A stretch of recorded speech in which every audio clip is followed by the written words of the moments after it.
Some of the basics that even university professors probably don't know, or probably have been taught something that looks more like this, which makes it hard because our past covered on every one of these rocks that we're going to go over in this documentary right here, or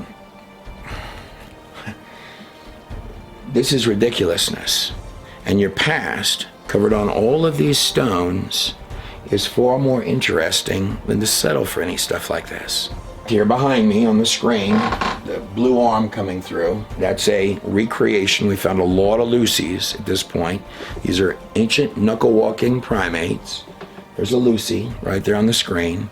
That's what a Lucy would have looked like had you come across her in actual real life. And your ancient past, just like the building projects that you find all across the globe that mesmerize and amaze modern engineers. They say, how did these ancient people even build that? And laying in your hands in this set of studies and documentaries that these skulls, like this Neanderthal skull that I'm holding here, with teeth that are not like your teeth, these teeth could last hundreds of years. Your teeth can't do that. Your teeth can't do that. And there's a reason. They're bigger, badder, and more well-built. Everything, even the ancient animals that they're drawing on their rocks, like this little armor palette that I'm holding in my hand. Those are some strange animals that they draw on a lot of rocks. They also draw a lot of dragons and tell you about dragons. That used to be what dinosaurs were called. And they're stating that they were all over the place, and stating that they lived with them and had them as pets. And the skulls that you find all over the world, particularly at some of these giant sites that you're finding that baffle and amaze us. The brain sizes are larger, they're thicker, they're just like the building projects. Thicker, tougher, and more well-built than we are today in every possible way. And I don't believe for one heartbeat that these are anywhere near as old as any university on the planet will tell me that they are. Here's a modern skull. Look how rinky-dink it is. That's us today. This is an ancient skull from our ancestors, and these were not monkey men. Look how tough our fathers before us actually were. And their eyesight was definitely better than ours is today, by a lot. And on all these rocks, although they're not talking about monkey people or monkey worlds, they all talk about the global flood, they all talk about Noah, and they all talk about having survived, coming from the family and the lineage that survived that flood. But they're also talking about a lot of strange things. And I'm going to lay those in this particular film. I want to lay the groundwork for the Tower of Babel and Nimrod. What I want to do is I want to just sort of lay those in your hands so that you can believe about them whatever it is that you will. I'm Trey Smith of God in a Nutshell. So what do you say we take a ride together in ancient Sumer? So we're going to pick up right on the other side of the days of Noah, beginning with this lineage here, Nimrod, Cush, and Ham. The garments that would pass through the hands of Ham, he would actually be the one to steal the garments of Adam and Eve from Noah. And he passed these garments through his son in Sumerian, Meshki, and Gashur, otherwise known as Cush in your biblical text, the founder of the city of Kish, or Cush. The one who, it says, strangely enough, in Sumerian, took off and disappeared on a boat with a bunch of people on a boat. But he gave those special garments to his son, his youngest son, the son of his old age, Nimrod, also called in Merkur. There's an extremely heavy possibility that a lot of your ancient history has been twisted.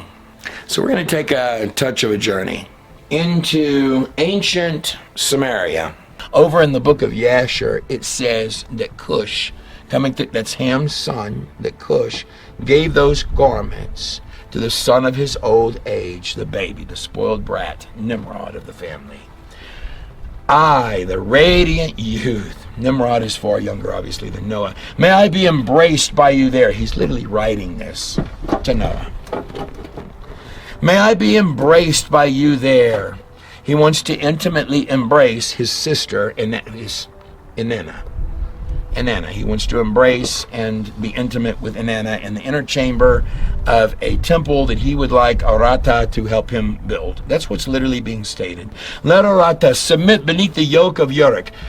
May Noah bow to Nimrod. That's what he's stating.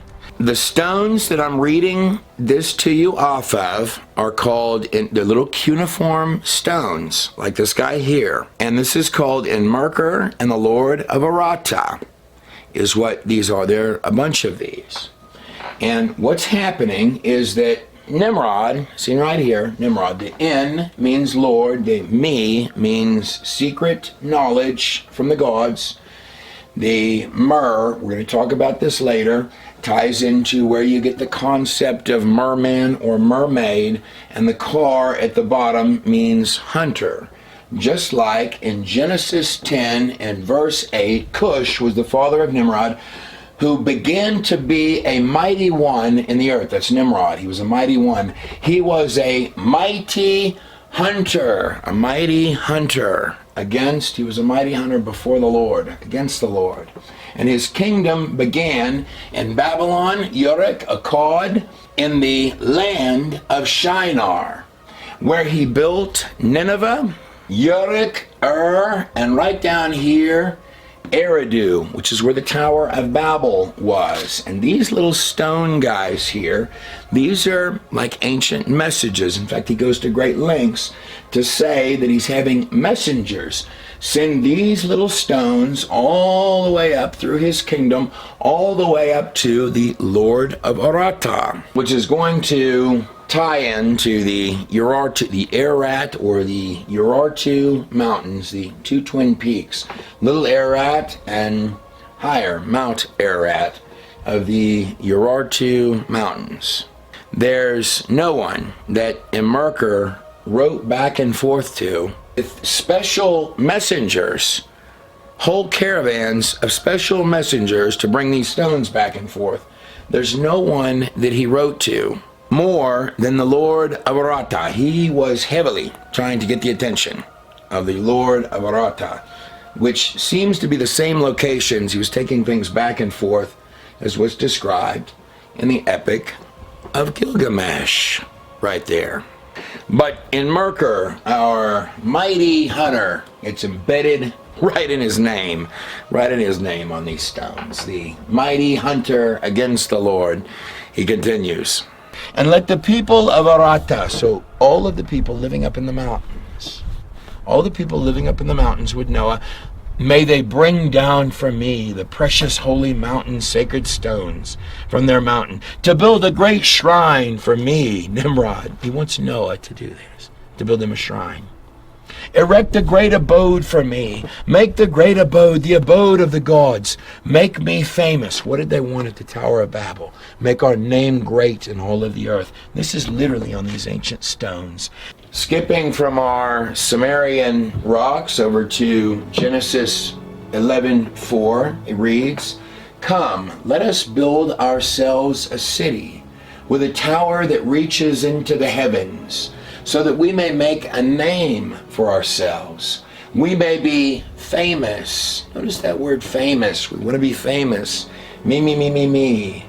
Otherwise we will be scattered over the face of the whole earth. Make me great. Erect for me a holy shrine, the great abode for me. Make the great abode, the abode of the gods. Make me famous, make me prosper. Make the Abzu, that means abyss, the underworld domain of the god Enki up here that comes through his little portal, the portal of the Tiamat, the serpent. Make it grow for me like a holy mountain, to make me, Nimrod, famous in all the earth. That was written by Nimrod. That's where we start on this one, guys. You're watching part 3 of the Genesis series, the Genesis set, by the God in a Nutshell project. And I bet you can guess. I bet you can guess right now. That, by the way, comes off of these little stones. This one that I have in my hand. The Enmerker and the Lord of Arata is what this little rock guy here with this little writing on it is called. And he's wanting to build this abode to the gods, abode to the Enki. I bet you can guess, and we're going to get into it in this film. But I bet you can guess, try and guess, who it was that Nimrod, on these little rocks, was writing back and forth to. This is Trey Smith of God in a Nutshell, and we're going to be taking a journey right now into the world of Nimrod and the Tower of Babel. The word Babel, like the Tower of Babel, the origin, actually, of Babylon, all occult in your world today, beginning with the sun god, that's a little sun disk up there. All occult in your world today is going to trace its way back. This is called the Fertile Crescent right here, or the cradle of civilization, the place where all of your earliest little documents, all of your earliest little scribbles and writings on stone come from this area, these two areas, stretching down into Egypt, right here. This is where the origin of every empire you've got comes from here, right where the boat that saved mankind landed. And at the start of these brick-built empires, we have Babel, which would become Babylon.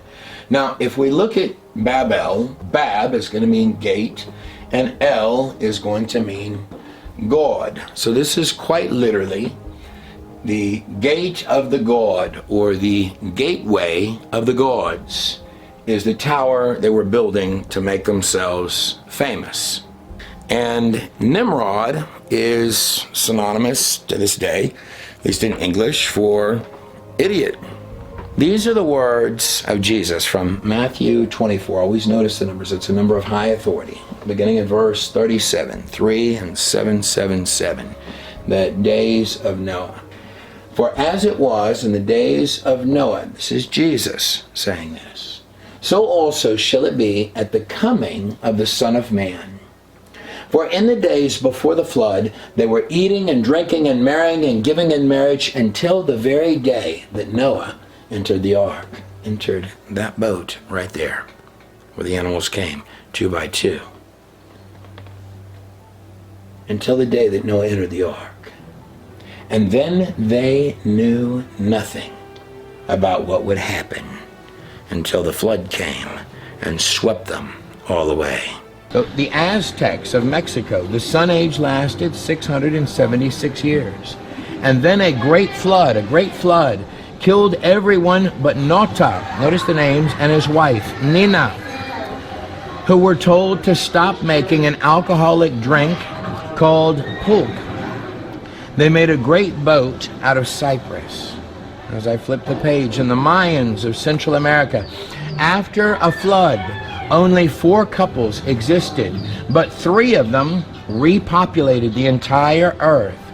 The Mayans also tell of a time where the people gathered into one place and discovered how to make fire, like the fire pits of Babylon, and then learned that they could no longer understand one another. Their tongues got confused. This is according to the Mayans.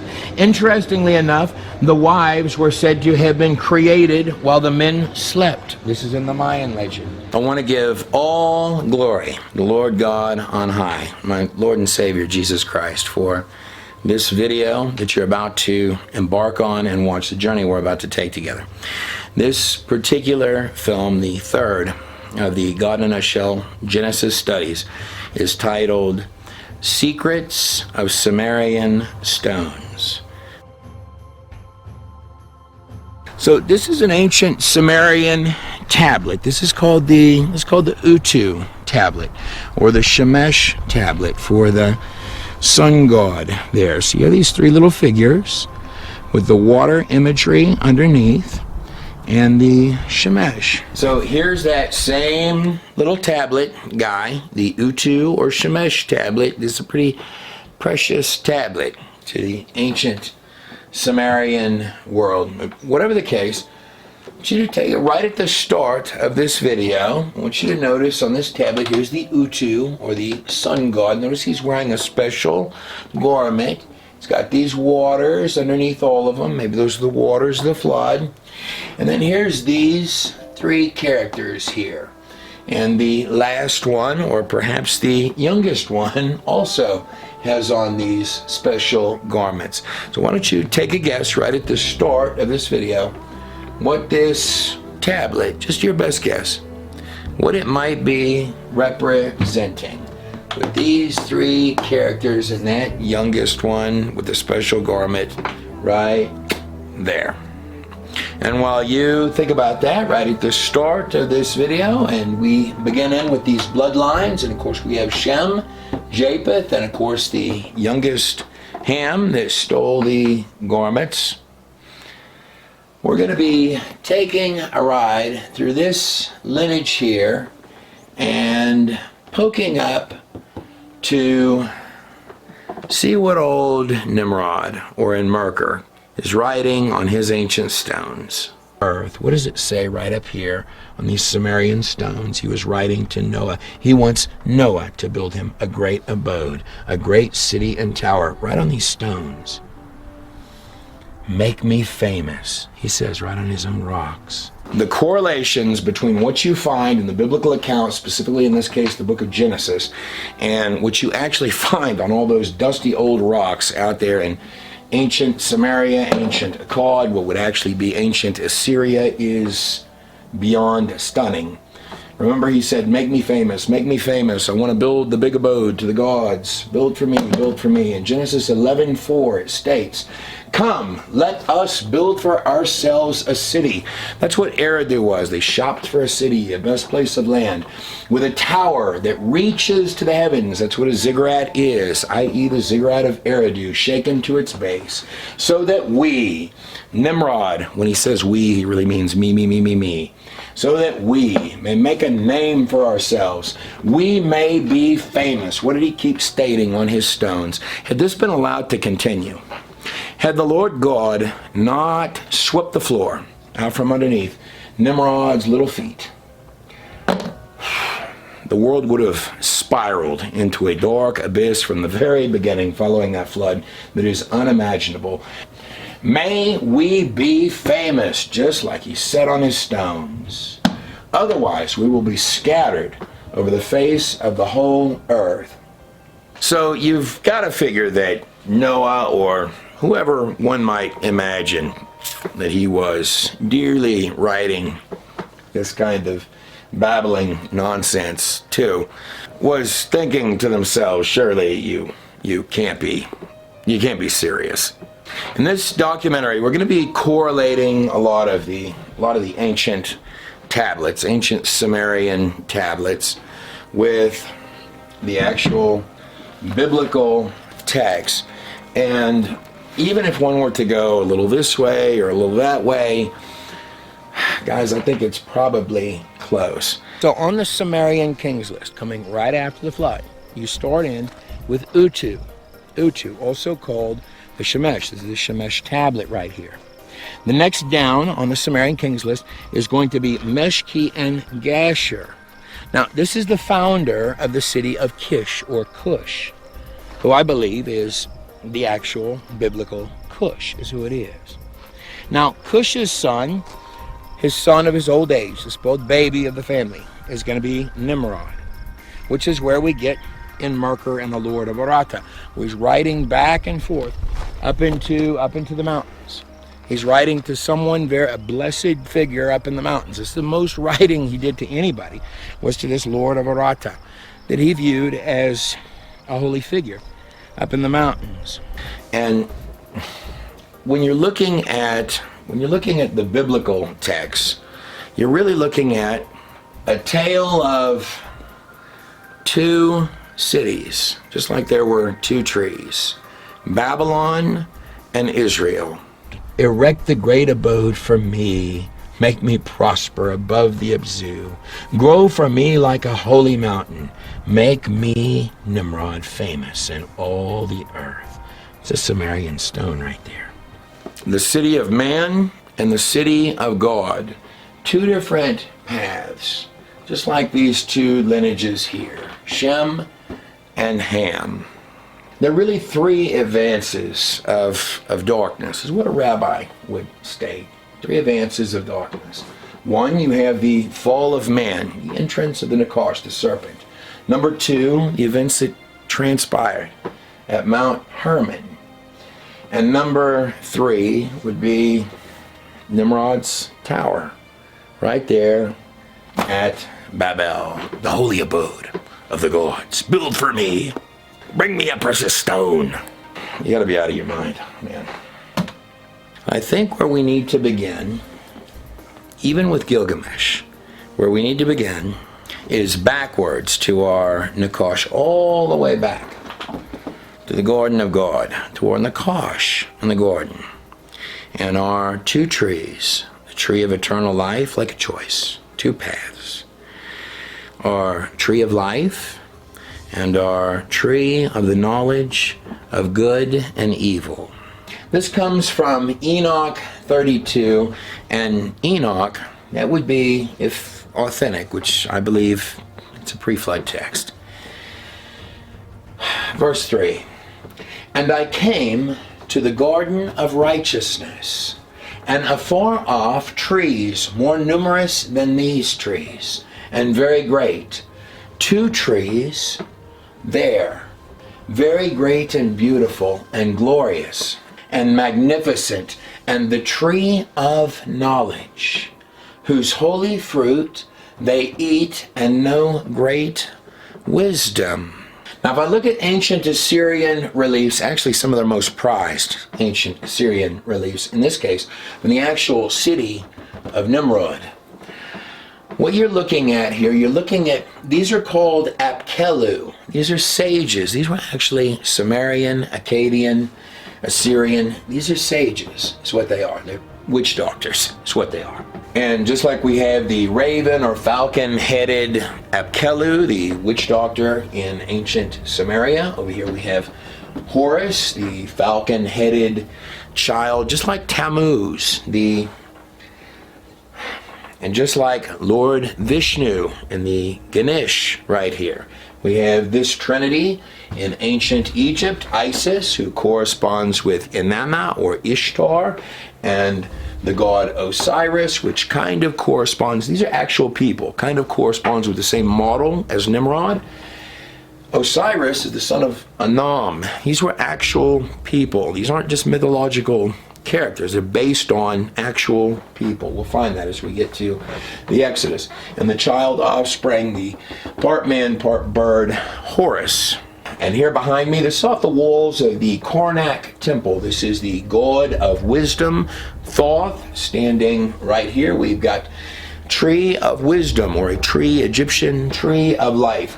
Karnak temple, that's bar none, probably the largest temple in ancient Egypt. And it's located in Luxor. And I tell you, some of the things we got from Egypt were hard to get to bring to you. We wanted to film the inside of not only Akhenaten's tomb, but also his visor eye. Keep in mind, film and sound equipment are strictly forbidden within any of these rarely seen ancient sites.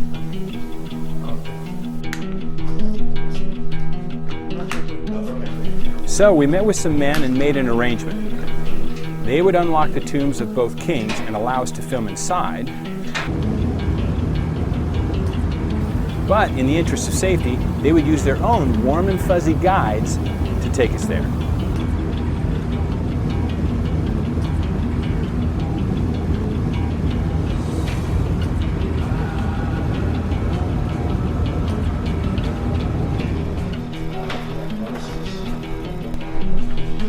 Walking inside the tomb of the Pharaoh Eye. This is the famous visor of Akhenaten and the famous King Tut. And we're looking at imagery, at least in this part of the film, from ancient Egypt. We're focusing in here on this character, this part man, part bird character called Horus. that is strikingly similar. In fact, all of the religious basis. Now, the people are different people in Egypt from in Sumer and Akkad. But the bird-headed character, all of these witchy characters, the part man, part bird offspring of Osiris and Isis, looks very similar to the concept of Inanna, Nimrod, and the Tammuz. More specifically, Horus looks like a copy of one of the demigod jinn, or genie, where we get the word genie from, or an ancient wisdom wish demon from the Assyrian Empire, Sumer and Akkad. One of the Apkallu, the bird-headed Apkallu sage, witch doctor sage, on the screen right there. But moving backwards from the Egyptians, and mind you, you're going to find this symbolism not only in all of these empires, but all of the subsidiary empires, thousands and thousands of miles apart, from China to Africa. But if we move backwards from Egypt back to Samaria, Assyria, we find the trinity that could appear to be the origin here: the fish man, the bird man, or the winged man, and of course the falcon-headed Apkallu. And on this side, so it's got the head of a falcon or raven or crow, and on this side, and this is common with the Apkallu, that you've got in the imagery, you've got the Assyrian, you've got a depiction. What they're trying to portray here is the characters, they're witch doctors protecting the tree of life, and portray that to the common man. Now, if I come over to this image, you can see here that sometimes the Apkallu can be portrayed as falcons or crows, always with wings if it's a bird-like image. But over here, you see it can also be portrayed as little men that are fish. And between the two of them, you've got, here again, the tree of life in this image. And above, Anu or Anshar, the sky god, the prince of the air to the Sumerians. And their layout over here, just underneath the Tiamat, the great serpent goddess, Anshar is the great-grandson to the serpent god or goddess. And Anu is the son of Anshar. And of course, the Anunnaki or the Titans would be the sons. Basically, the Titans come from the great serpent. That's what's being expressed on these tablets. And the serpent is the mother of the prince of the air. All the same thing. Now, to the Sumerians or the Assyrians, Ningishda, that's the lord of the good tree. Now watch this. Now this is a vase right here. A Sumerian vase right here with Ningishda on there. The double helix, or the twisted serpents going up to the top. On this side of the vase you have, of course, Mushu, that would be Marduk's pet dragon. But the two serpents. Now, this name in Sumerian means Lord of the Good Tree. This is one of two Sumerian guardians. The other, of course, is Dumazid, or otherwise known as Tammuz, the goat, which is fascinating. You're probably familiar with the Baphomet, the horned goat with the wings, the Baphomet here. And what has he got coming up from his pants? The double helix twisted serpents coming up from his male organ.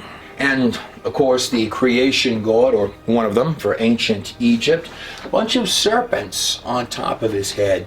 Man, this goat truly gets around, doesn't he? Here we have Osiris, the god of the dead, and of course Isis, displayed in this Egyptian imagery as serpents, as if depicting the actual spirit behind the god of the dead. What a surprise. Now, speaking of stories that come right after the flood, if I go all the way over to China, and that's a long ways from ancient Samaria, we find the legend, the ancient legend, actually the triad of characters, but two of them are Nua and Fushi. Now, these are the characters that survived, these are the people in their midst that survived the global flood. But here's the funny thing. Nua and Fushi, let me move my dinosaur head here, a lot of dragons in China, aren't there? Noah and Fushi, just like when you pass a story to a friend who passes it to a friend, and you made it all the way out to China. Well, in the legend of Noah and Fushi, not only are the names backwards, they got the names backwards, so Noah is actually Fushi and Fushi is actually Noah. So they sort of confuse the names. That's not the only thing they got backwards. So Noah has become a snake. Now, does the bottom half of Noah and Fushi look like the Ningishta from the ancient Sumerians, the guardians of the tree? And beside him, the dragon, Mushu. Let's keep going. So quite literally, the legend of Noah's flood has actually morphed them into serpent gods. But if I come from China, just right next door, over to India, and by the way, both of them come together in Tibet, where you'll find this triad here. In fact, they fight over who owns the holy mountain. For them, Mount Kailash is like the Olympus for the Greeks, or the Mount Hermon for the fallen angels, where the story originates from. And by the way, in the book of Enoch, all of these, the characters, he's almost describing a dimensional, mechanical, biological world, more real than this one, that's behind the scenes of this one. That we as mankind, we're like the ghosts in that real reality.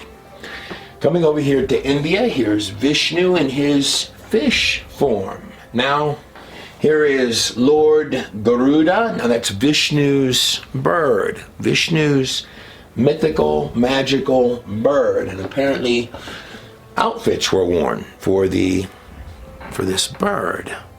And again, there's the Apkelu, or probably the source version of that. Can be kind of an unfriendly looking sucker, can't he? But Vishnu in his fish form looks an awful lot like in Africa, and that's a long ways from China. The Mami Wata, there she is right there. In Africa, they have the Sangoma. In fact, all over Africa, in fact, all over China, Tibet, these places are known for magic, or magic really is, if you're calling out for things behind the scenes. Which, by the way, they wouldn't be doing it if it weren't effective. Little things playing with this or that, almost like magic behind the scenes. If you're dealing with something intelligent that seems like it's as close as the air between your fingers, yet it's listening, and part of its story of itself is that it's older than you and wiser than you, then why is it talking to you? It's a good first question, isn't it? In Haiti, they've got the voodoo. In Africa at large, they've got the Sangoma. This is Mami Wata. But wait a second, she can take a different form. The serpent goddess, Mami Wata, is right there on the screen. But coming back to the fish form, there's Africa. That's Mami Wata. Right here is India, China. There's Vishnu in the fish form. And over here, of course, would be the Philistine god, Dagon, right there. Those guys look like they originated from Sumeria with these Apkelu here. So it's a whole cast of characters that we now see once the eyes are opened, the ayin is opened by the tree of knowledge of good and evil. If the light within you is darkness, then how great is that darkness? This is a very famous painting, this right here, with the goat coming up from the encirclement of witches. It's actually called the Witches' Sabbath. As if there's something physical, there's the ayin, and something spiritual or dimensional, like two dimensions running side by side, literally like the show code key on the other side of reality, and dark things appear. But like there's this inherent knowledge in all of us that there's some kind of symbolic imagery about the goat and about the serpent. The Sumerians are telling us they believe those are the guardians of the holy tree. I think Enoch's going to disagree with that. Enoch 32 continues, verse 4. That tree is in height like the fir, and its leaves are like those of the carob tree, and its fruit is like clusters from the vine, very beautiful. And the fragrance of the tree penetrates from afar. Then I said, these are to the angels that he was with. There were 7 angels. 7 angels, just like in the book of Revelation. You have 7 angels. Interesting. How beautiful is the tree, and how attractive is it to look at. Eve said it was attractive to the eyes.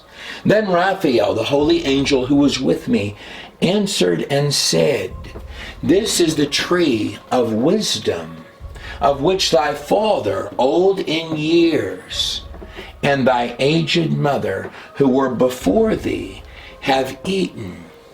And they learnt wisdom, and their eyes were opened, and they knew that they were naked. What does that mean? Naked, arum, a property of the serpent. And they were driven out of the garden.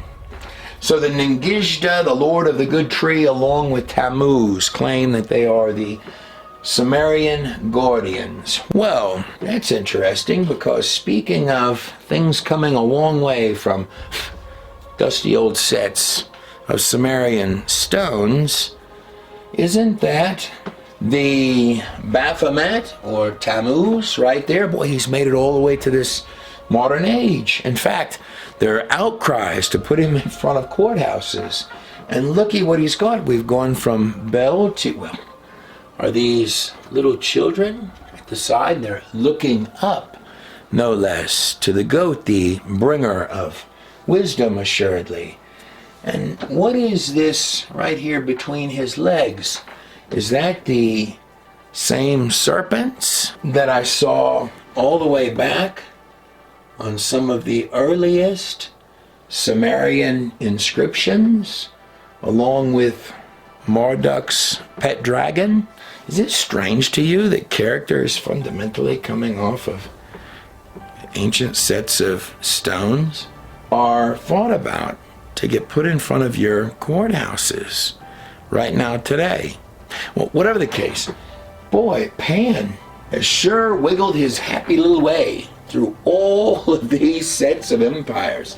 From the Assyrians, Sumerians, the Egyptians, Babylonians, Persians, Greeks, all the way down to the Romans. He's just a dancing and playing his flute all the way back to the very beginning as Enkidu, Gilgamesh's friend. But wait a second. Even before we had Pan's cave right there at the base of Mount Hermon, this side of the flood, where the richy riches, the elites of that day, would gather in their togas to do whatever it is they do.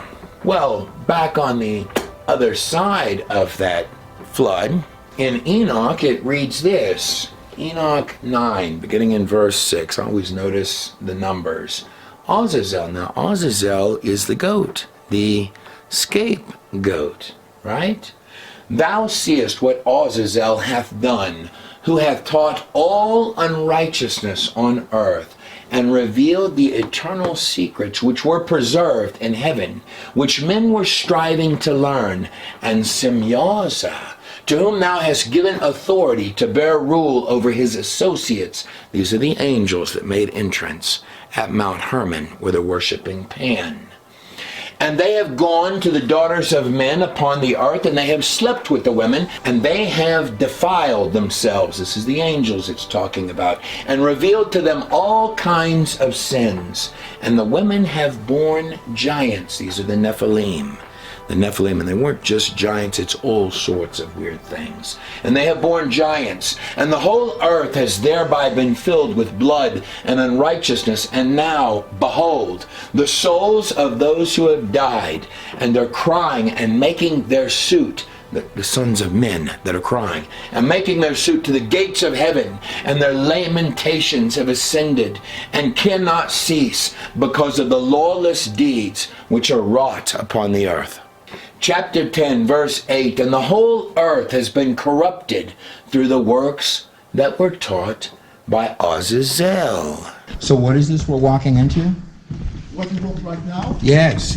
Canaanite tunnel 4,000 years ago. Oh, tell me about this. This is a Canaanite tunnel. Yes, Canaanites were walking through this tunnel. Okay. In order to get water from the pool you can see on the noses. The Canaanites who lived in this area 4,000 years ago. 4,000 years ago. Okay, the Canaanites that the Israelites conquered. Before Israelis conquered Jerusalem, the Canaanites were living here. The Canaanites were here. Okay, and so these are Okay, so this shaft that we're looking at, is this a Canaanite thing that was built? Yes.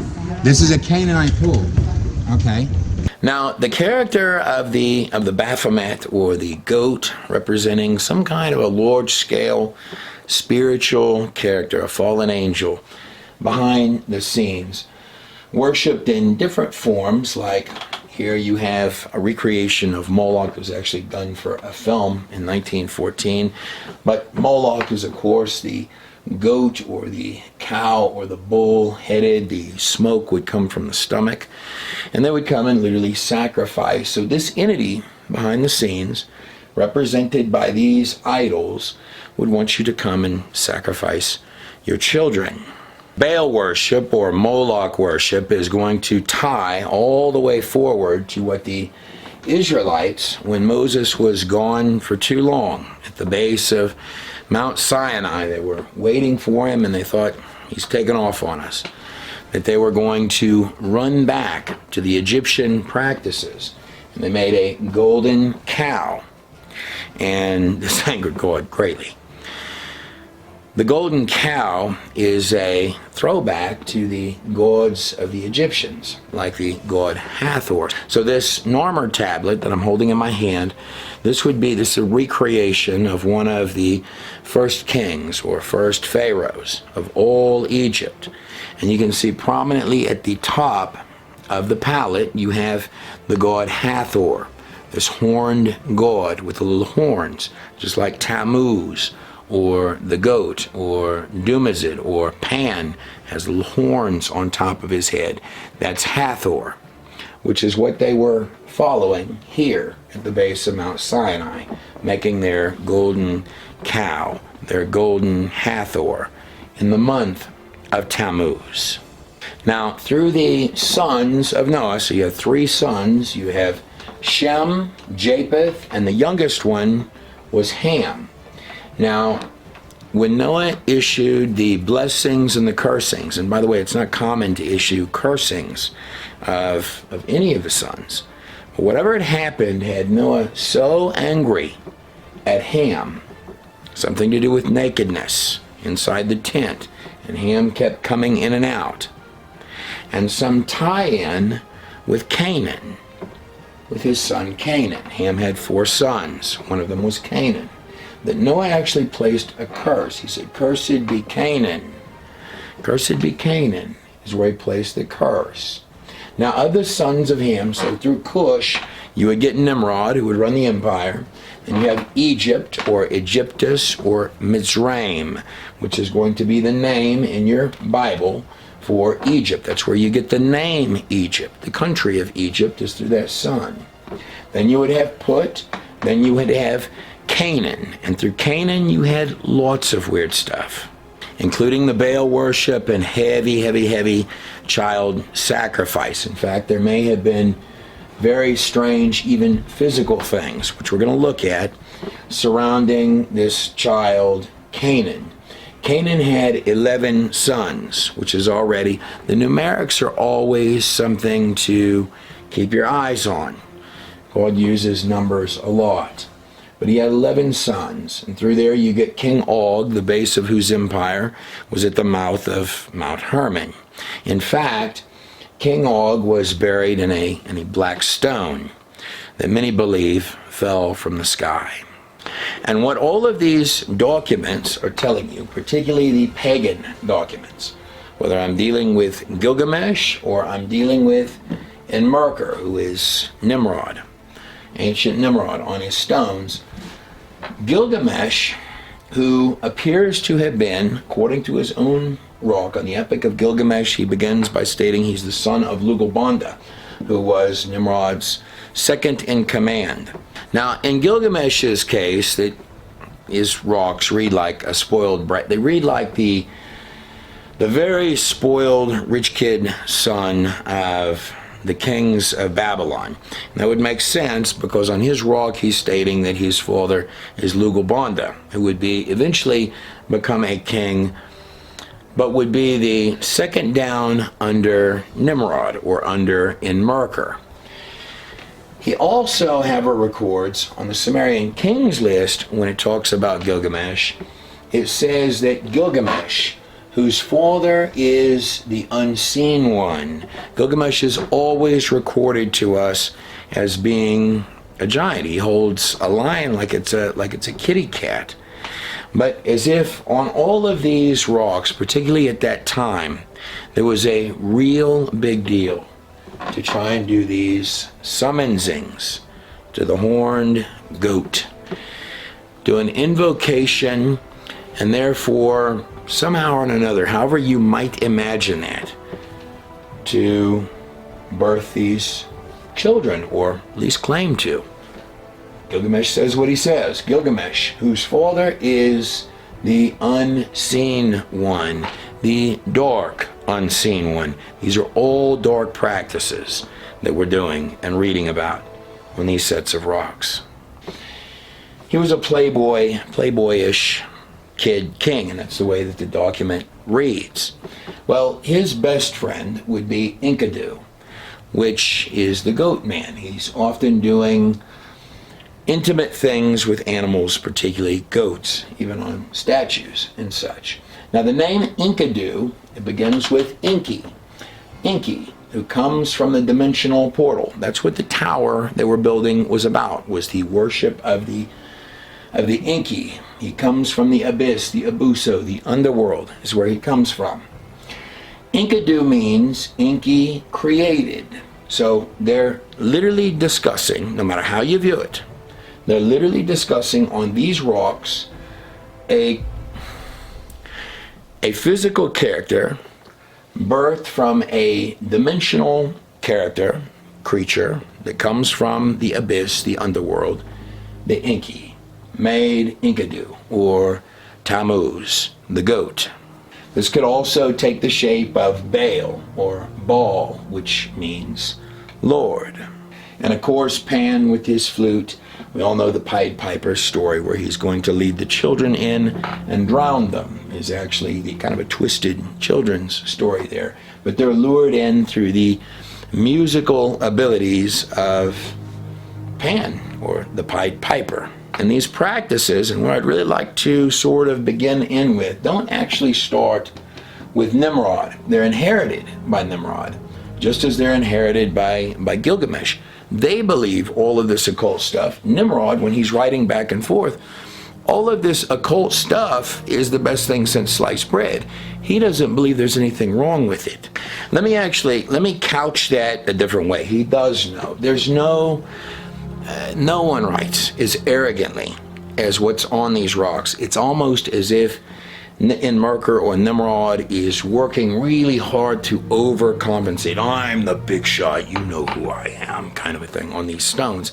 Nearly every sentence of it. And on these little stones in Merkur, or that's another name for Nimrod, and Nimrod, or in Merkur, and the Lord of Arata, I'm speculating that the Lord of Arata, just like on all of these other rocks, well, especially Gilgamesh, Noah is called Utnapishtim. On the Eridu Genesis, he's called Zoroaster. Well, Lord of Arata is a reference to, well, he's writing, Nimrod is writing from down here at Eridu, where the Tower of Babel was, and he's writing back and forth these really arrogant, prideful, very jerk-like messages up to someone up here in the Urartu mountains. I'm guessing that just like Gilgamesh was talking about Noah when he said Utnapishtim, and just like the Eridu Genesis has another name for Noah, that Lord of Arata is Noah, who he's babbling off on these very rocks about building the tower, the great abode to the gods. Build for me, build for me. The Tower of Babel is what he's talking about. He talks on that same document about the confusion of tongues. And he's going back and forth and back and forth and back and forth and back and forth and back and forth with extraordinarily arrogant and prideful writing to, I believe, who is none other than, he's writing to Noah. And being really arrogant and prideful about it. That's what he's doing on these rocks. And the number one thing that God hates most is pride. And the reason he's so over the top arrogant, in my view, on these rocks is because he knows that there are things wrong with everything about him. And that's why even in the lineage of kings leading to this day, that there's so much boastful words about themselves, is it starts with this guy here and all his pride about himself. And when I think about pride, I think of this scripture here from Proverbs 16:18, 1618. You know, the art community and the entertainment industry often uses, that's the golden rule, or the golden number. I actually come from the rule family, so that number was kind of funny to us. 1.618, the golden ratio, the golden rule. Well, there's a lot of pride in those communities. The number one thing God hates most is pride. What's also fascinating is that the occult seems to really go out of its way, or the spirits behind which decide to do that, to absolutely obliterate and destroy and make them unhappy people, just like Nimrod was. Everyone that was surrounding Nimrod by the end of his life were either trying to bail on him or take him for everything he's got. And he lived a miserable man. Every talent he had stolen right from under his feet.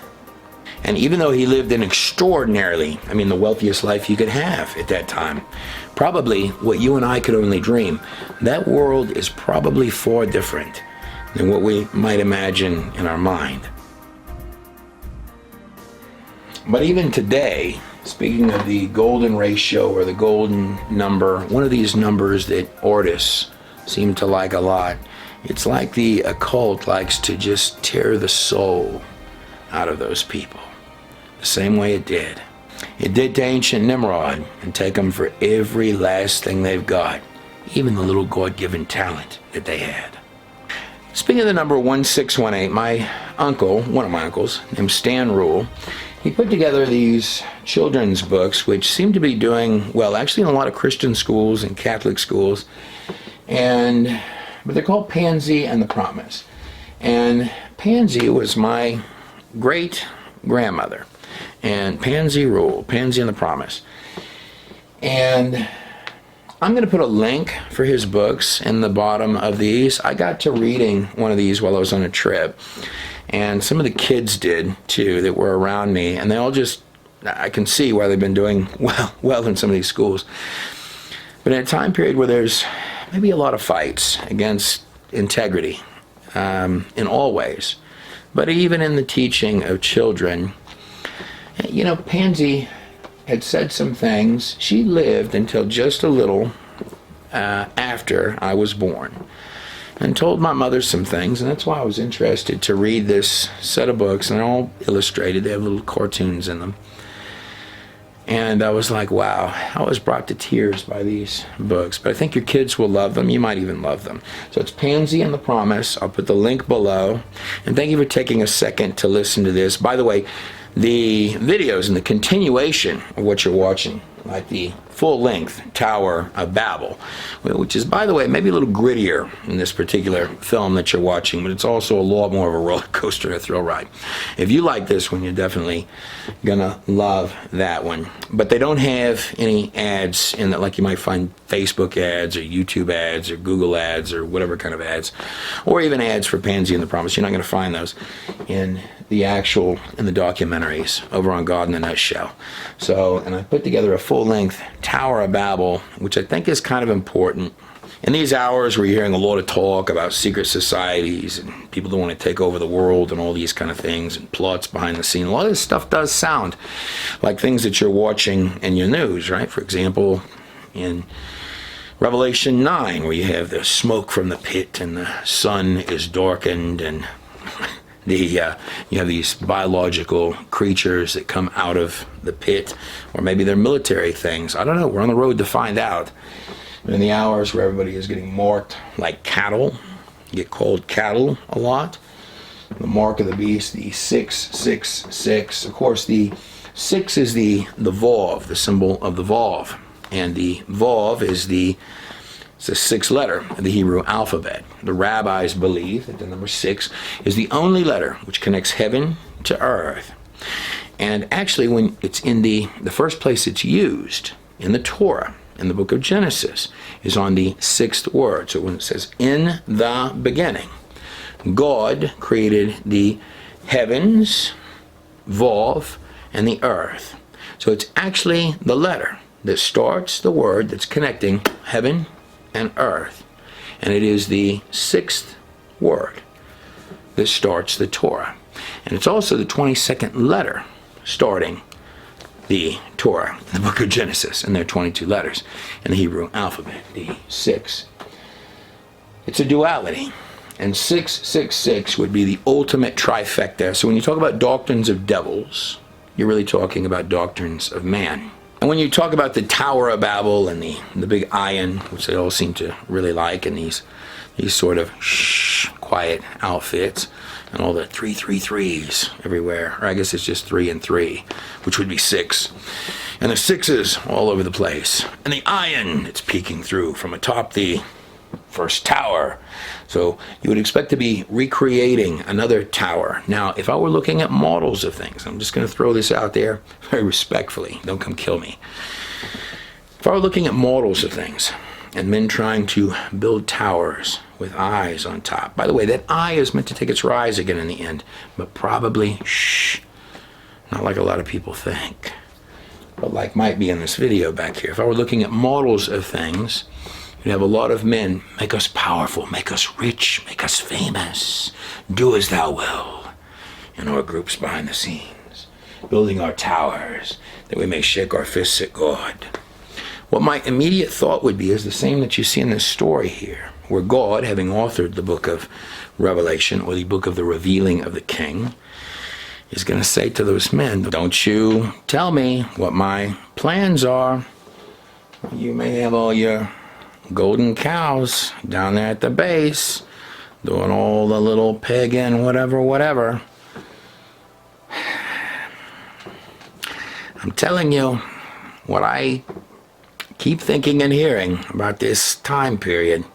Men are building these towers, all these little 6s. And by the way, the Vav, so Jesus, when he was on the cross, you would have 3. So the symbol for the nails would be the Vav, right? So there were 3 nails, one in each hand and one in the feet. So that's what was nailing the hands and the feet. But it wasn't the nails that held Jesus to that cross. It was his love for you and I. You may have some dark days ahead. The text promises you that. Don't rush those. Don't rush those. Even if you're dark guys, don't rush those. I don't think it turns out the way you think. But if I were the best guess, for those building towers, that God might say what he always says.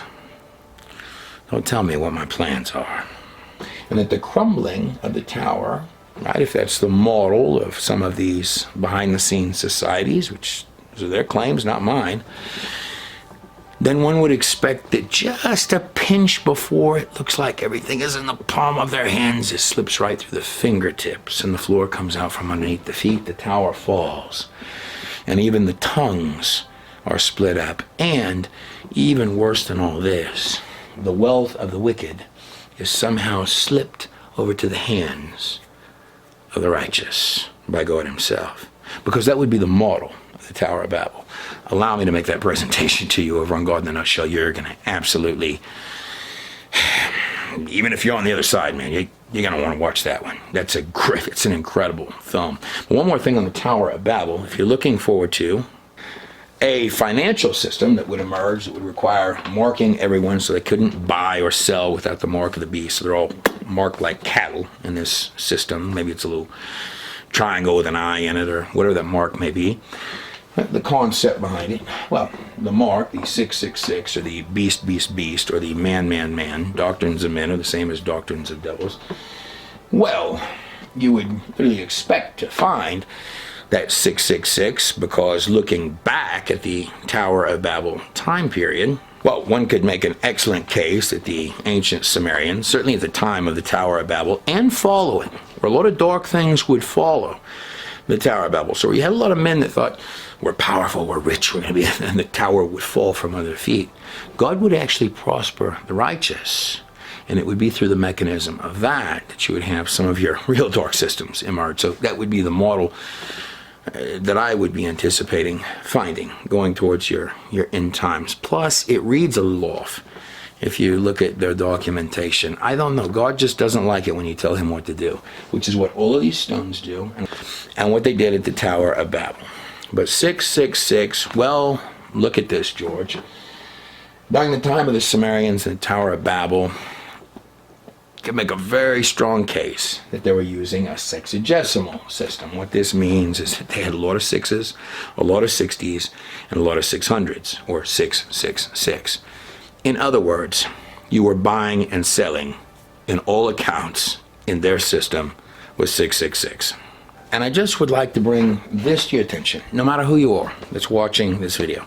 Even some of the really rich and powerful guys, some of these people, to be very frank with you, there's some of, you'd be like, wow, it'd be really neat to meet that person. And you meet them and you're like, wow, some of the most miserable people on earth. Not all, but some.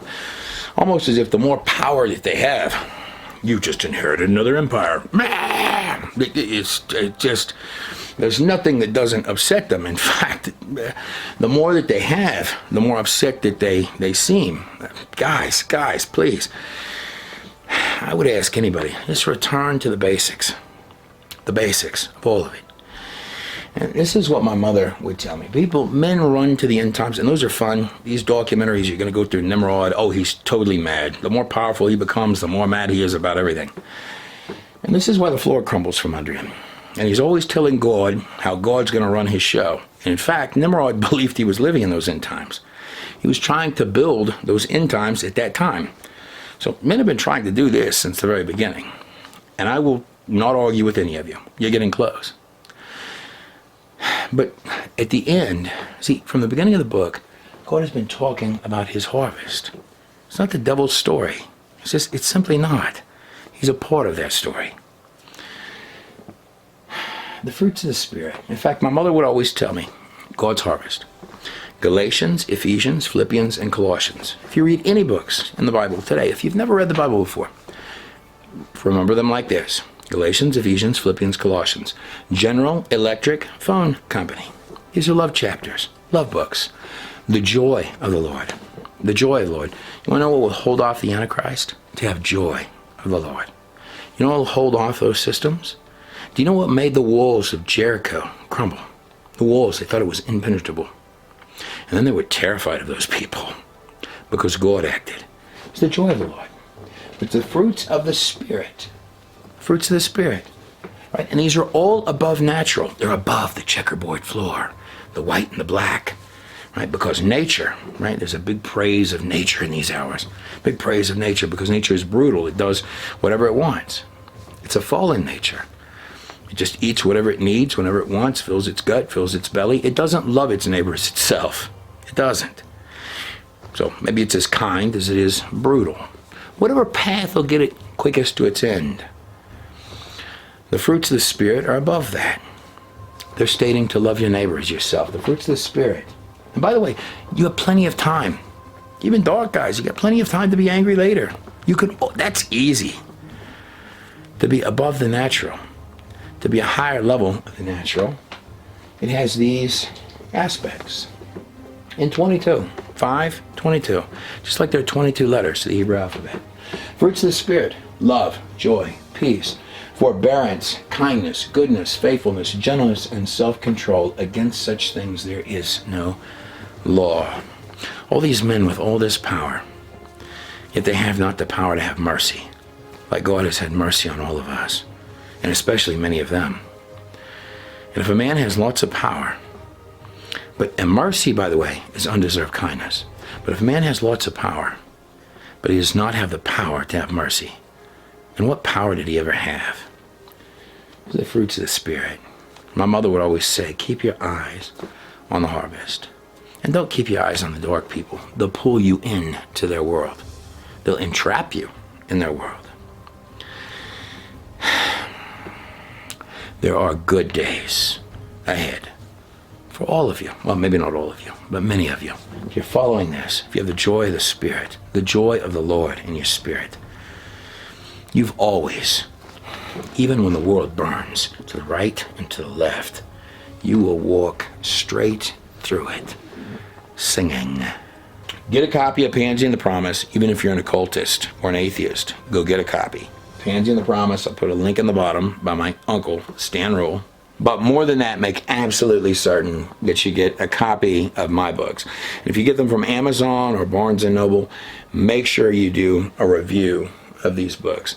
And come over to God in a Nutshell when you're finished with this film and watch the full-length Tower of Babel. And by the way, beyond that one, what I've been working on is Nimrod, End of the Dark Lord. And that one's, if you think the Tower of Babel knocks your socks off, that's both of those are absolutely epic. Only available at godinanutshell.com. All right, let's get back into the days of Noah, Sumerian stones, and back into this journey. So the golden rule, perhaps, is to not have pride, to be humble. To be humble. You never go wrong by being humble. Nimrod was everything but humble. And in this story, even on his own stones, you're going to watch everything he has crumble away from him. All of it. Unexpectedly.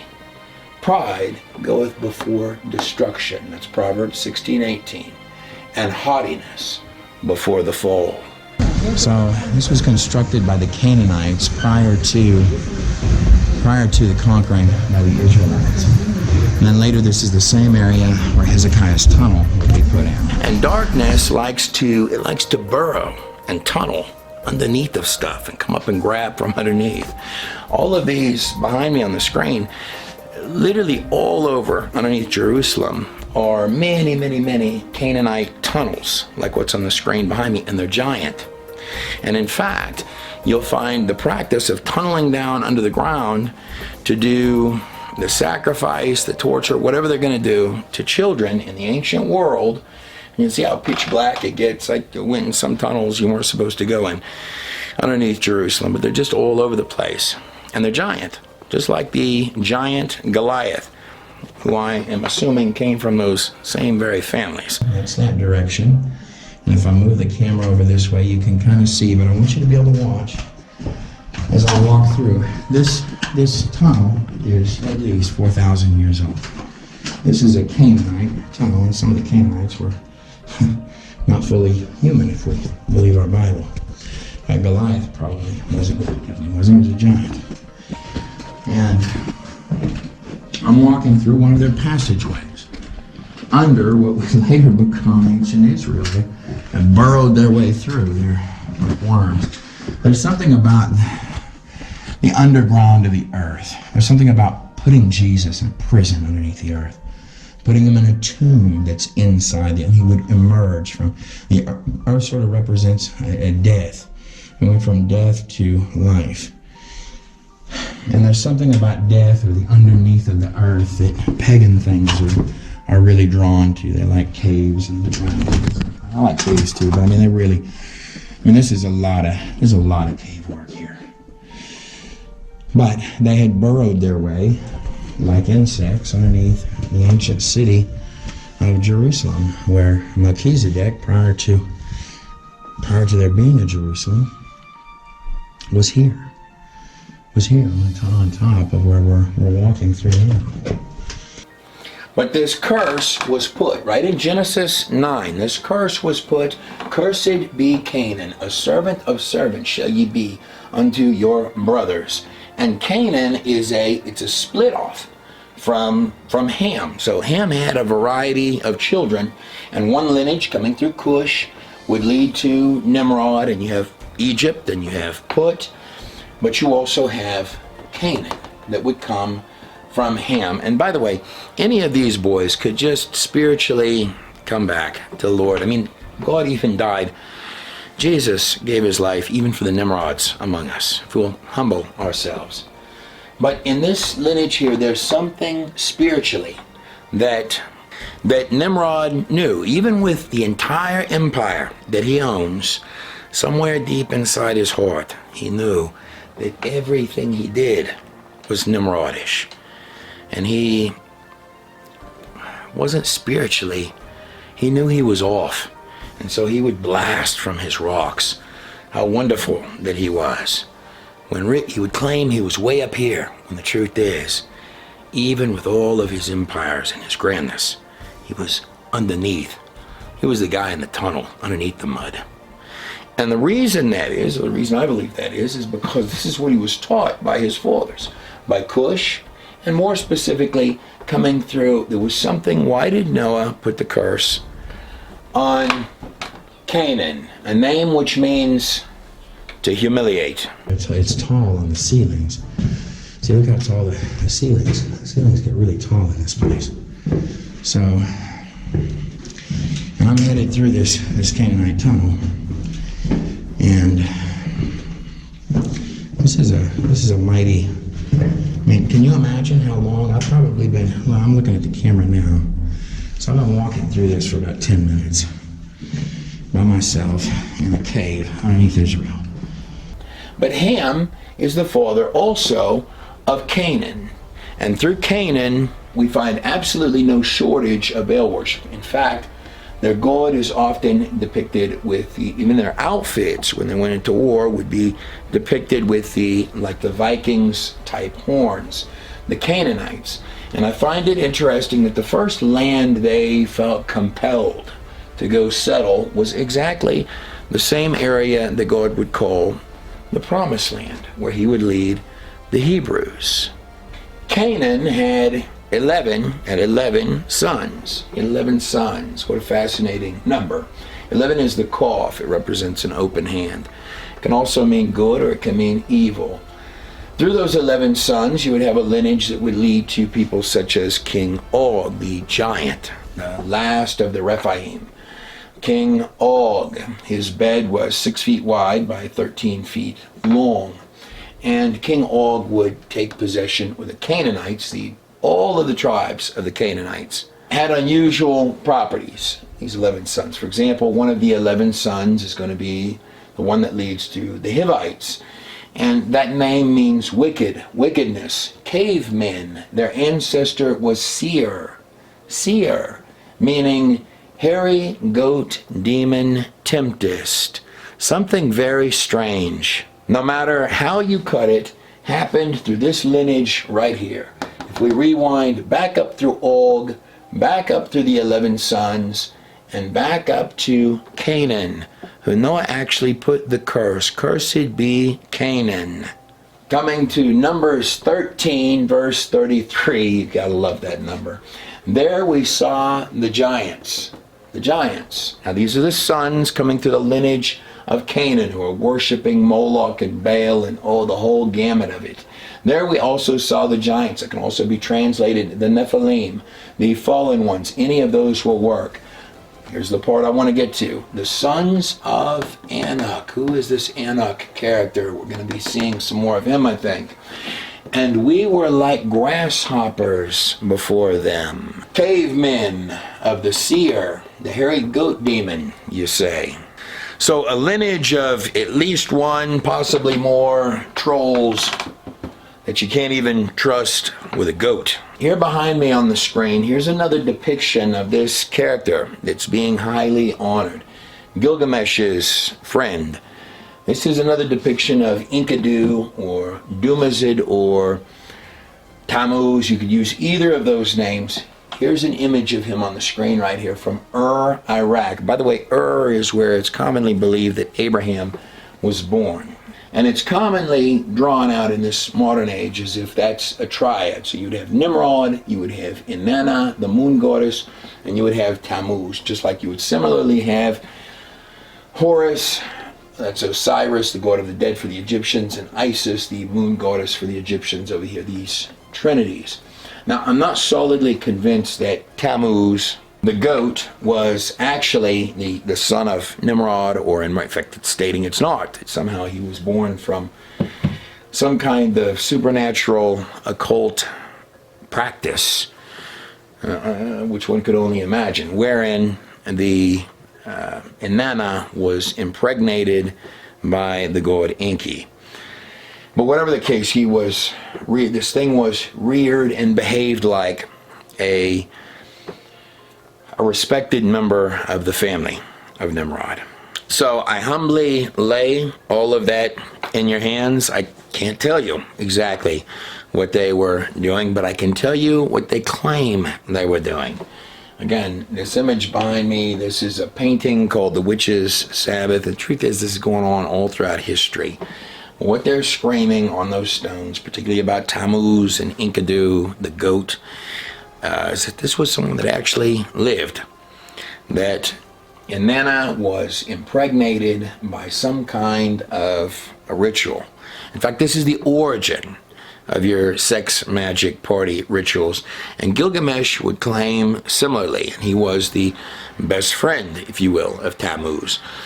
He's claiming, verbatim, is that he is 1 part man and 2 parts God. And I have absolutely no idea what he means by that, other than the elaboration of the occult from that time sounds like a far more potent version, if you will, at least what they're writing, of occult that you find in this modern age, where they're really going out of their way to summons things in. This is Aleister Crowley was the first person in history, in modern history, to draw what we today call a gray alien, which, strangely enough, seems to go hand in hand with other modern occult. Like, for example, right here on the screen, you have the magician Elias Levy. He's standing in the magic circle using a grimoire or a book of ritual magic. He's drawn in the picture. He's opened a portal to the dark world to summons an ancient wisdom demon called a Yoda. In fact, I don't even know how they were ever able to copyright the copy of a Yoda, because it appears that the occult had it far before anyone else did. And accordingly, you're finding extraordinarily strange concepts of your opening gods of Egypt, then with the imagery of the goat, of course the serpents on top of the head, as well as around ritual occult centers here in the New World, where you might find skulls like this one here. It's a naturally formed one, often thought to be royalty around those sites. And this one in my hand is naturally formed, meaning that it wasn't headbound as a child to produce this effect. It just was born looking like this. And I have no idea what it is, or why it looks this way, or if it's a normal human, or if it might be something else. I have no clue. I don't know. All I know is it looks strange. And that around those same sites, you find a lot of practices of trying to bind the head, like this one here, where they were binding the head to try and create the same effect, which all has the same appearance as any late night UFO movie, or for that matter, any occultist worth 2 grains of salt is drawing similar images during their practices.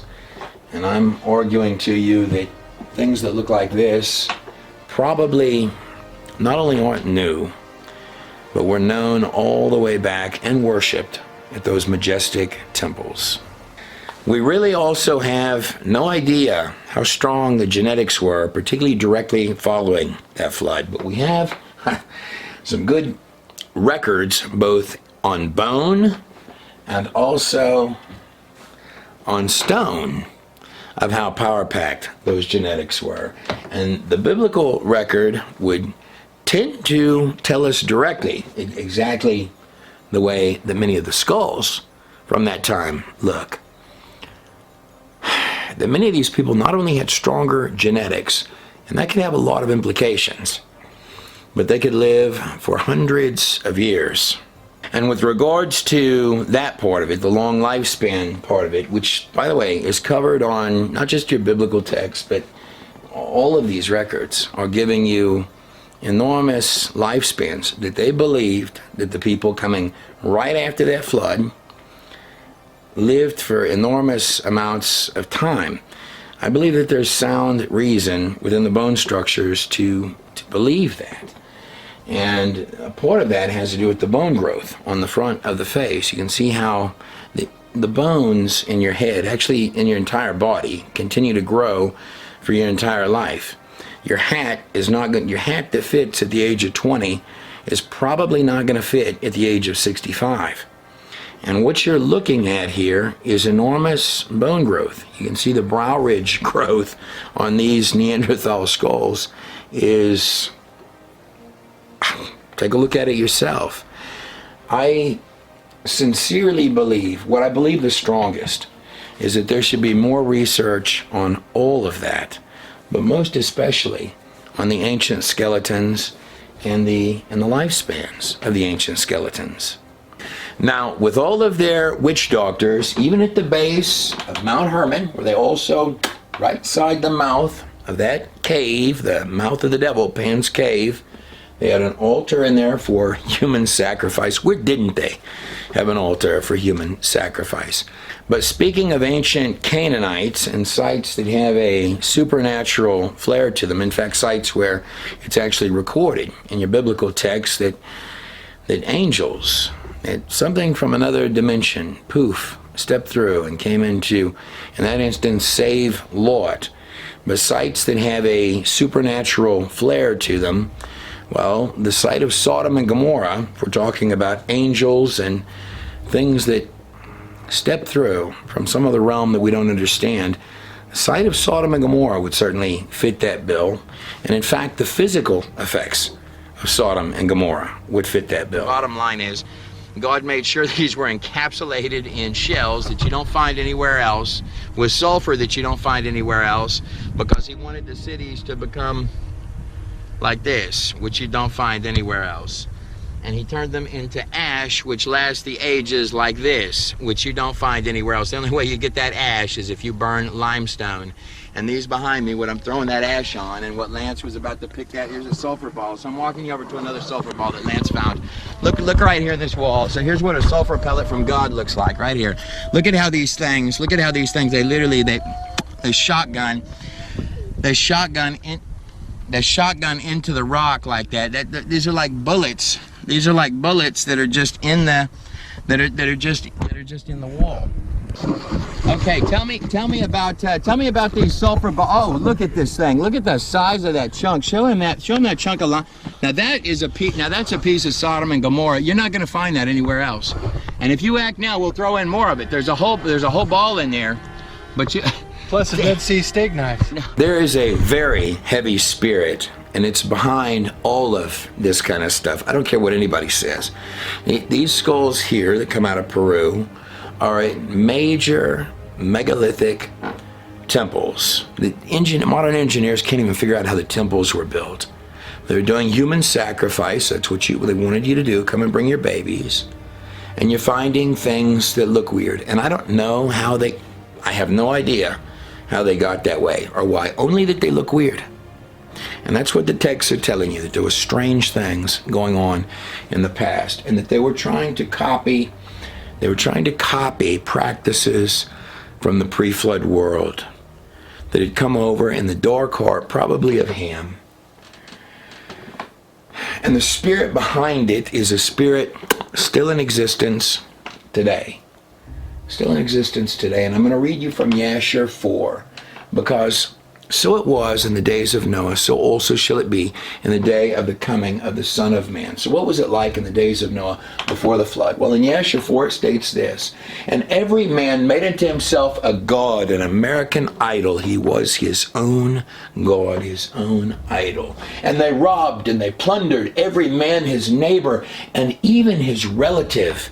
Does that sound familiar to your world today? And they corrupted the whole earth, and the earth was filled with violence. And they probably did this as they said they were doing good and they wanted to save the planet. They say they do good, well, they do everything that's not good. In fact, everything that's actually upside down. They call stealing good. They call theft good. They call lies good. In fact, the empire is built on. Nimrod was the king of liars. In fact, on this little seal here that I'm going to show to you, this little seal that's in my hand, That's the Inky coming forth from the Abzu right there. That's a common image of the Inky coming forth from the Abzu. And right next to him on this side is a little character called the two-faced priest. This is the beginning of your political systems, your politicians. He has two faces because, one, he's going to speak to the masses and tell them warm and fuzzy things, and with the other face, he's whispering to Nimrod what they're really going to do. And he's very close. In fact, he stands right next to the Inky, the two-faced priest that just yaks and mocks with his mocking tongue to the masses. And it goes on, and their judges and rulers were all wicked. This is just like Sodom and Gomorrah. The judges and the rulers were wicked. Right. Okay, this is processed to its purest form, is what he's stating there. And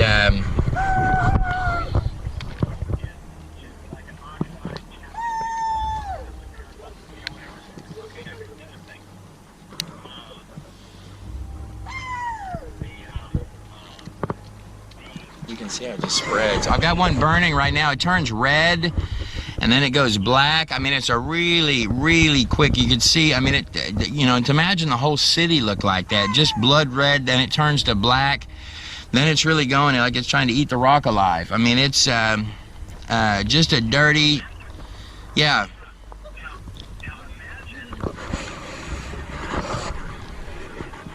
Sound like your court systems today? And even they went into the daughters of men and took their wives by force from the husbands according to their choice.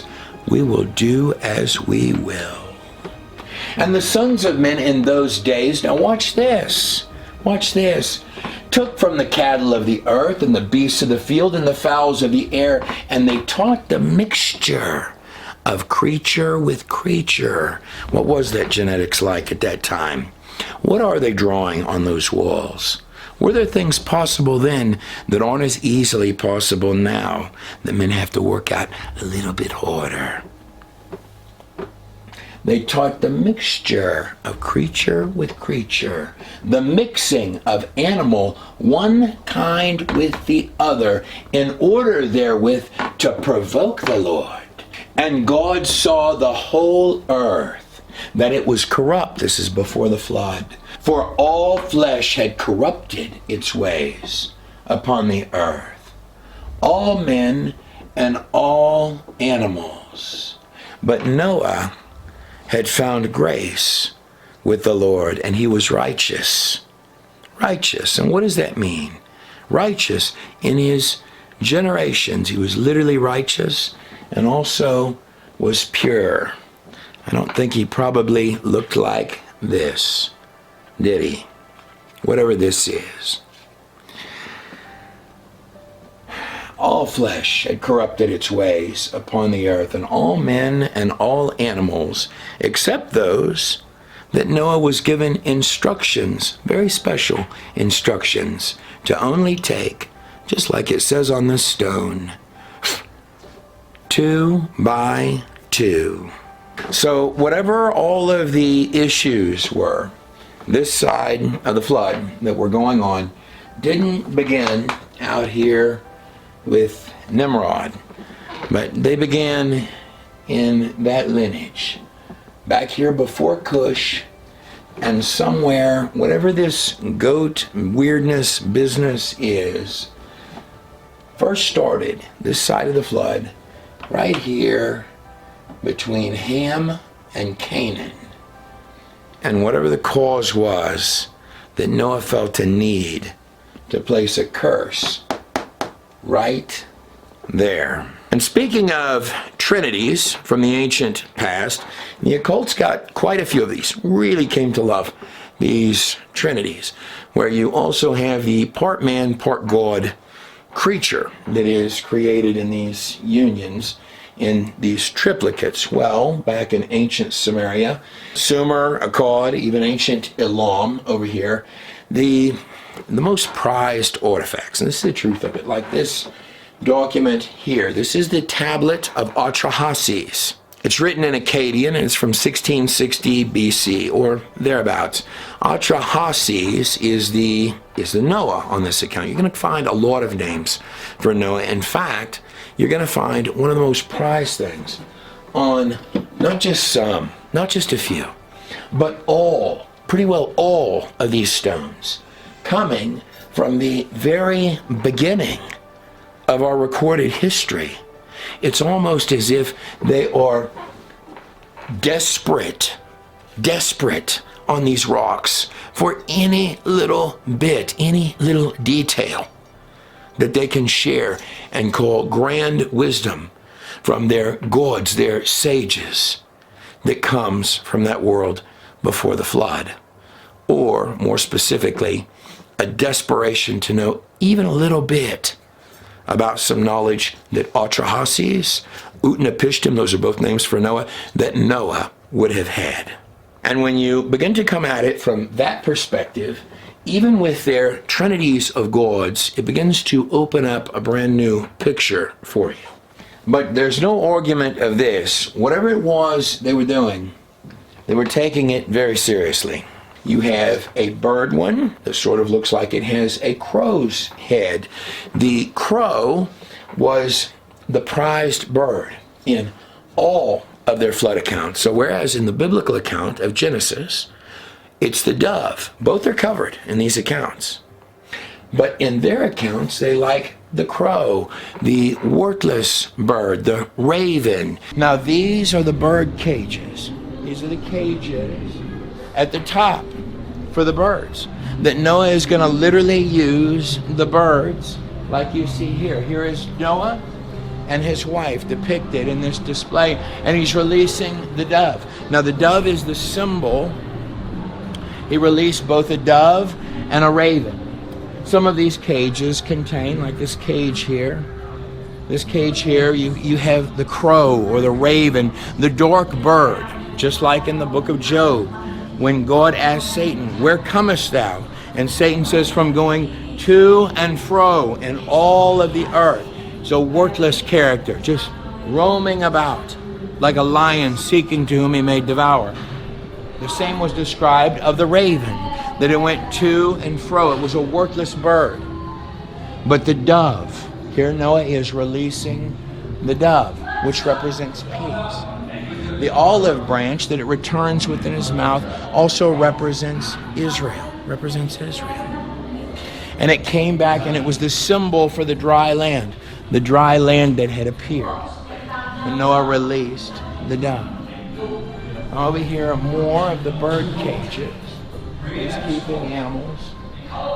And as we come over to this section, you have the living quarters for Noah. And the scrolls, not only with the garments given by God to Adam and Eve have been on this boat. They would have been kept with Noah. These would have been prized possessions of Noah.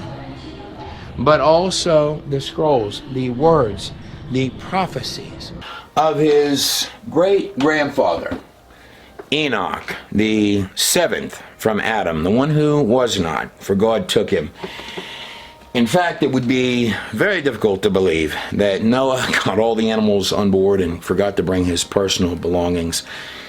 In fact, I would take that a stage further with all of the artifacts that you have to this very day, and you're lucky to have them, which scream about that world before the flood and about Noah and his family on a variety of different forms. I wouldn't be shocked if there were artifacts that went all the way back to Adam himself, which Noah had, that exist even to this very day.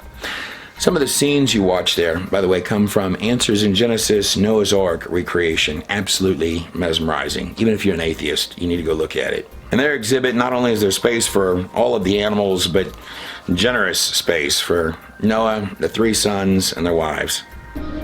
Now, as I move through this way, you have, and the boat would have had enormous sections where you could grow food and store food. You don't know how long you're going to be on board this boat. And the boat isn't really designed to go anywhere. It's just designed to float. And above all this, above where you had the potted plants that are dangling and growing, whatever they might be growing in these areas where you have all sorts of food growing, right above this, you have the windows that are described in Genesis, where the sunlight would go through, and it literally goes all the way down to all of the animals, even in the bottom. But following that flood, they literally are building a tower, and the purpose of the tower is to be a gate for the god, a gate for a dark god. And this is complete with chimera, evil, dark angel, human hybrid type of practices, recreations, rituals, worship, and presumably, as always, human sacrifice. When you're talking about Nimrod's inner lair, before which he might throw Abraham to the floor and say, "Who are you?" Well, these would be his sages. His sages.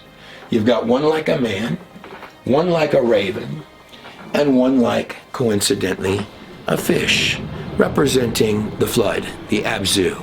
These are the three Apkelu sage forms. Now, what's fascinating about this is there were actually specifically 7 sages. And here again, just like I could describe on any one of these rocks, that there's almost a desperation to copy, as if this lineage here coming through Ham was, just to be very frank with you, desperate for any. In fact, the word occult, which that's what all these are, they're occult documents. Come bring your babies, feed them to the fire of the serpent. That's an occult document. As if coming through Ham, what he was teaching his sons and children through this lineage here was any little twinkle of information that he had from before the flood, only he had twisted it. But through the lineage of Ham, Cush, and Nimrod, we have 7 sages listed right here, all 7 of them. Apparently complete on occasion with weird little outfits that could look like birds or fish or with the wings of angels. And in the center of it, if you remember correctly, it would be Nimrod, who had these special garments amongst his cast of the witch doctors. If we were to make one overriding assessment of all of the beginning, the opening cities and empires and little bitty temples of ancient Samaria, all of them are a longing in their documents, their stories, their stones, a longing for the world, to have little pieces of that world before that flood and to deify them in their temples. As if amongst these 3 boys, and these weren't children, by the way, these were full-grown men. They're probably older than many of you watching this. They are. We're going to look at that. They definitely are. These were full-grown men who had helped build a full-size super tanker ship. That's what these boys were. But the 2 of these boys and Noah wanted out of that world.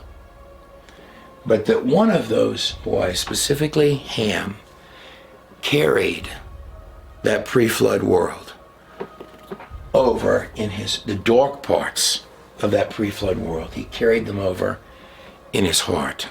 And from his heart, or the dark parts thereof, that he probably tried to keep inside, it takes an awful lot for a father like Noah.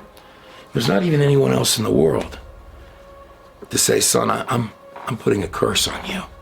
There was some part of this that dealt with Noah's nakedness. Ham was in, it's mentioned in the text just very strangely. What was Ham doing? What was Ham doing? The origins of Samaria, just like the origins in that pre-flood world, were all a sexual orgy, a perversion of all sorts. What's Ham doing in the tent, looking at his father's nakedness? Then he's going to steal. But it has to go even further than that for a father to say, "Look, son, we're done. We're done. We're done. I'm not even giving you a blessing. I'm putting a curse through that lineage. And not even directly on you, but on one of your sons, because son, just get away from us." It takes a lot. Something has happened for a father to do that. And I'm arguing to you that from Ham's heart, things that were in his heart are the very same things, and the desires, the lust for that pre-flood world is what you're seeing painted forth. What are these characters? that are coming forth on that empire, the gorgeous murals on the walls coming forth from ancient Samaria and Acadia, or the witchy dudes in the bird and fish outfits. But what's fascinating about this is that there were, in ancient Samaria, there were exactly 7 sages of Sumer. These are called Apkelu, 7 of them.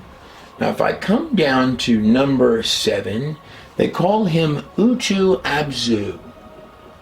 And of Utu Abzu they say he was the one who ascended unto heaven. Well, if I take this list and I go from Adam all the way down to Enoch, who ascended into heaven, well, Enoch was the 7th from Adam. Now they butchered this, so don't start thinking highly of them. But this is called, this right here in my hand, this is called the Enoch stone. And it's the tablet or the stone from the 7 sages of Sumer, which talks about the 7th, and they're in order. The 7th of these sages, who they were twisting all of them, is what they were doing. Just like they twisted everything, but they would twist it. And Utu Abzu, who we're going to talk about, is who they described as the one who ascended into heaven. This is the Enoch tablet I'm holding in my hand.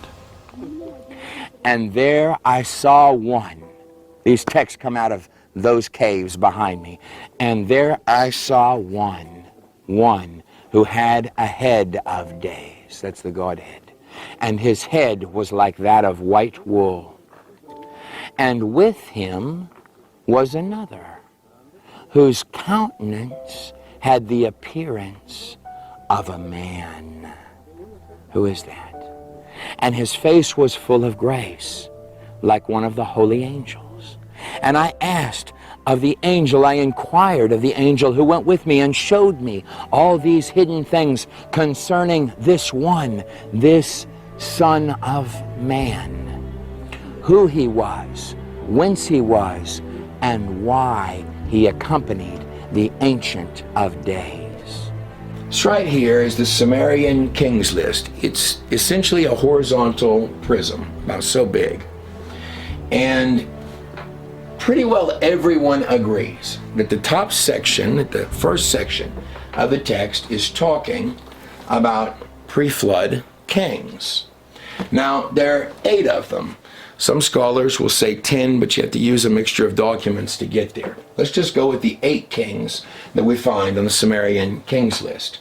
Now, before they discuss the 8 kings, these 8 pre-flood, pre-diluvian kings, it states this: when the kingship was lowered from heaven. What does that mean? When the kingship was lowered from heaven, the kingship was in Eridu.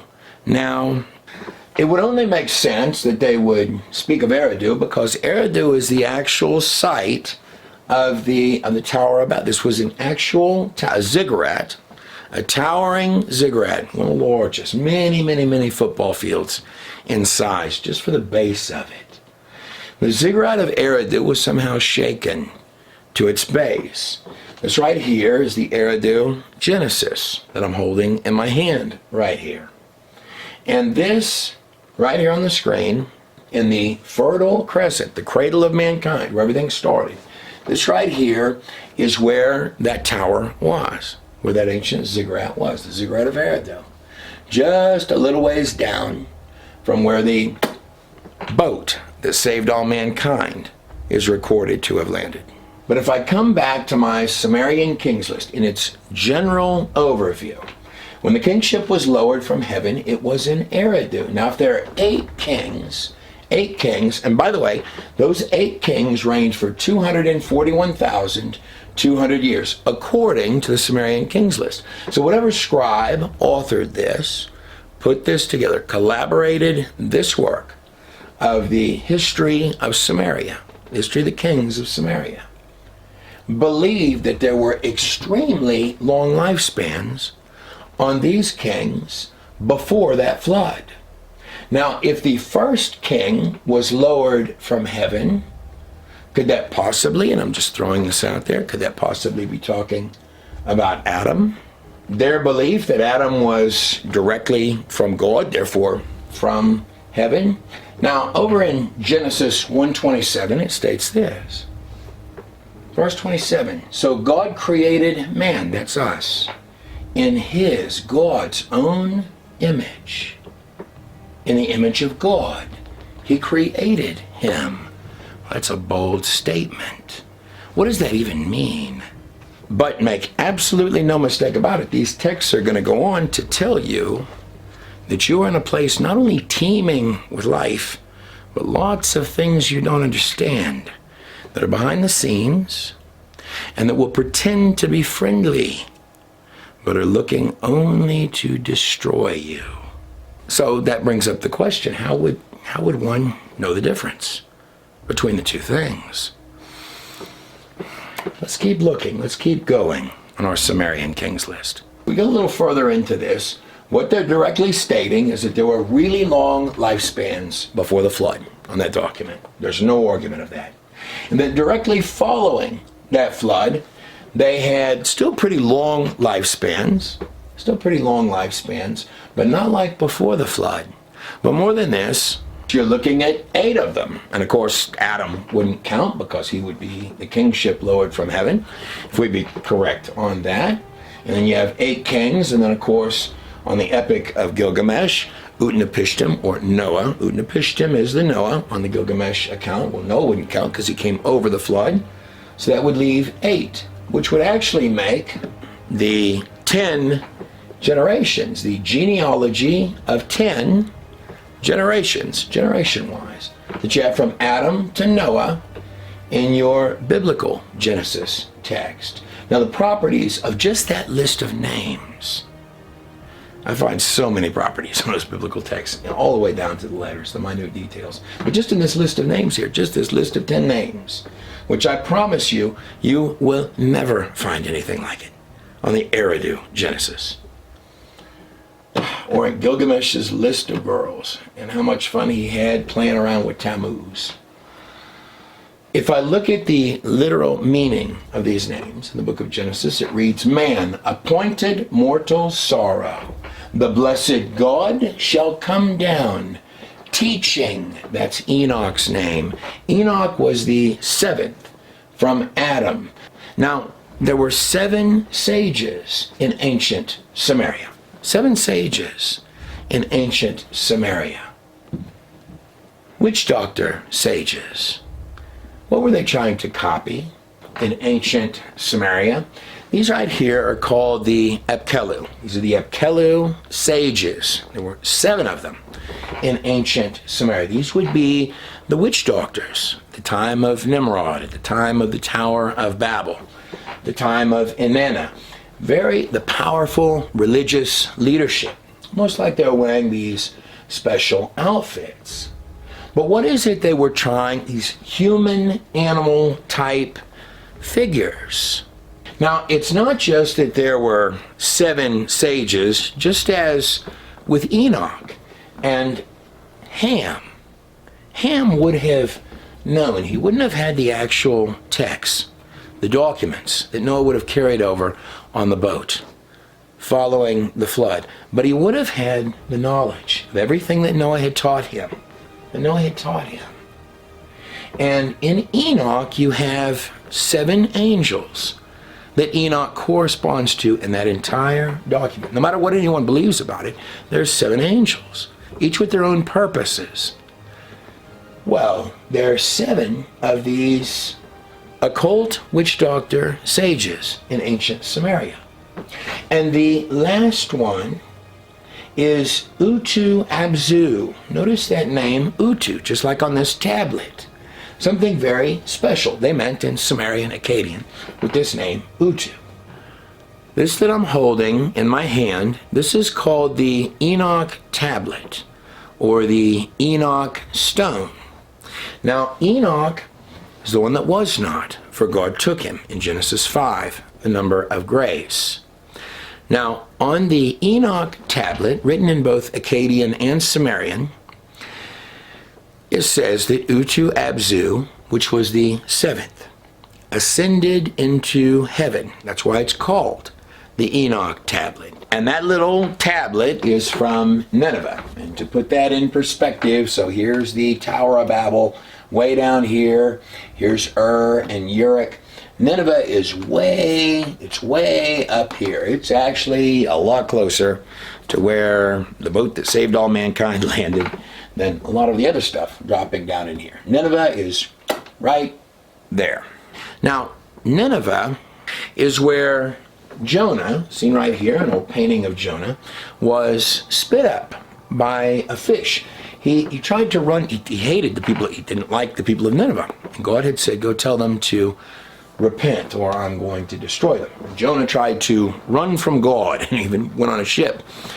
And the sailors, bad things were happening to the sailors on the ship, and they came to the conclusion that the stranger who had booked a ride on board with them was the source of all of their problems occurring to them. So they decided to throw Jonah overboard. And in the course of this, a large fish, and I find that interesting, this strange large fish that got Jonah, because you find so many types of creatures in the ancient world that you don't even have today, but you certainly still have whales or big fish, which is commonly how that's drawn out to be. And you even have images and video you can watch this very day where people might get sucked in for a second to a whale's mouth, and the whale will kind of swish them around and figure out how I'm going to spit them up. But in this fish's case, Jonah is in that fish for 3 days. 3 days he's in that fish.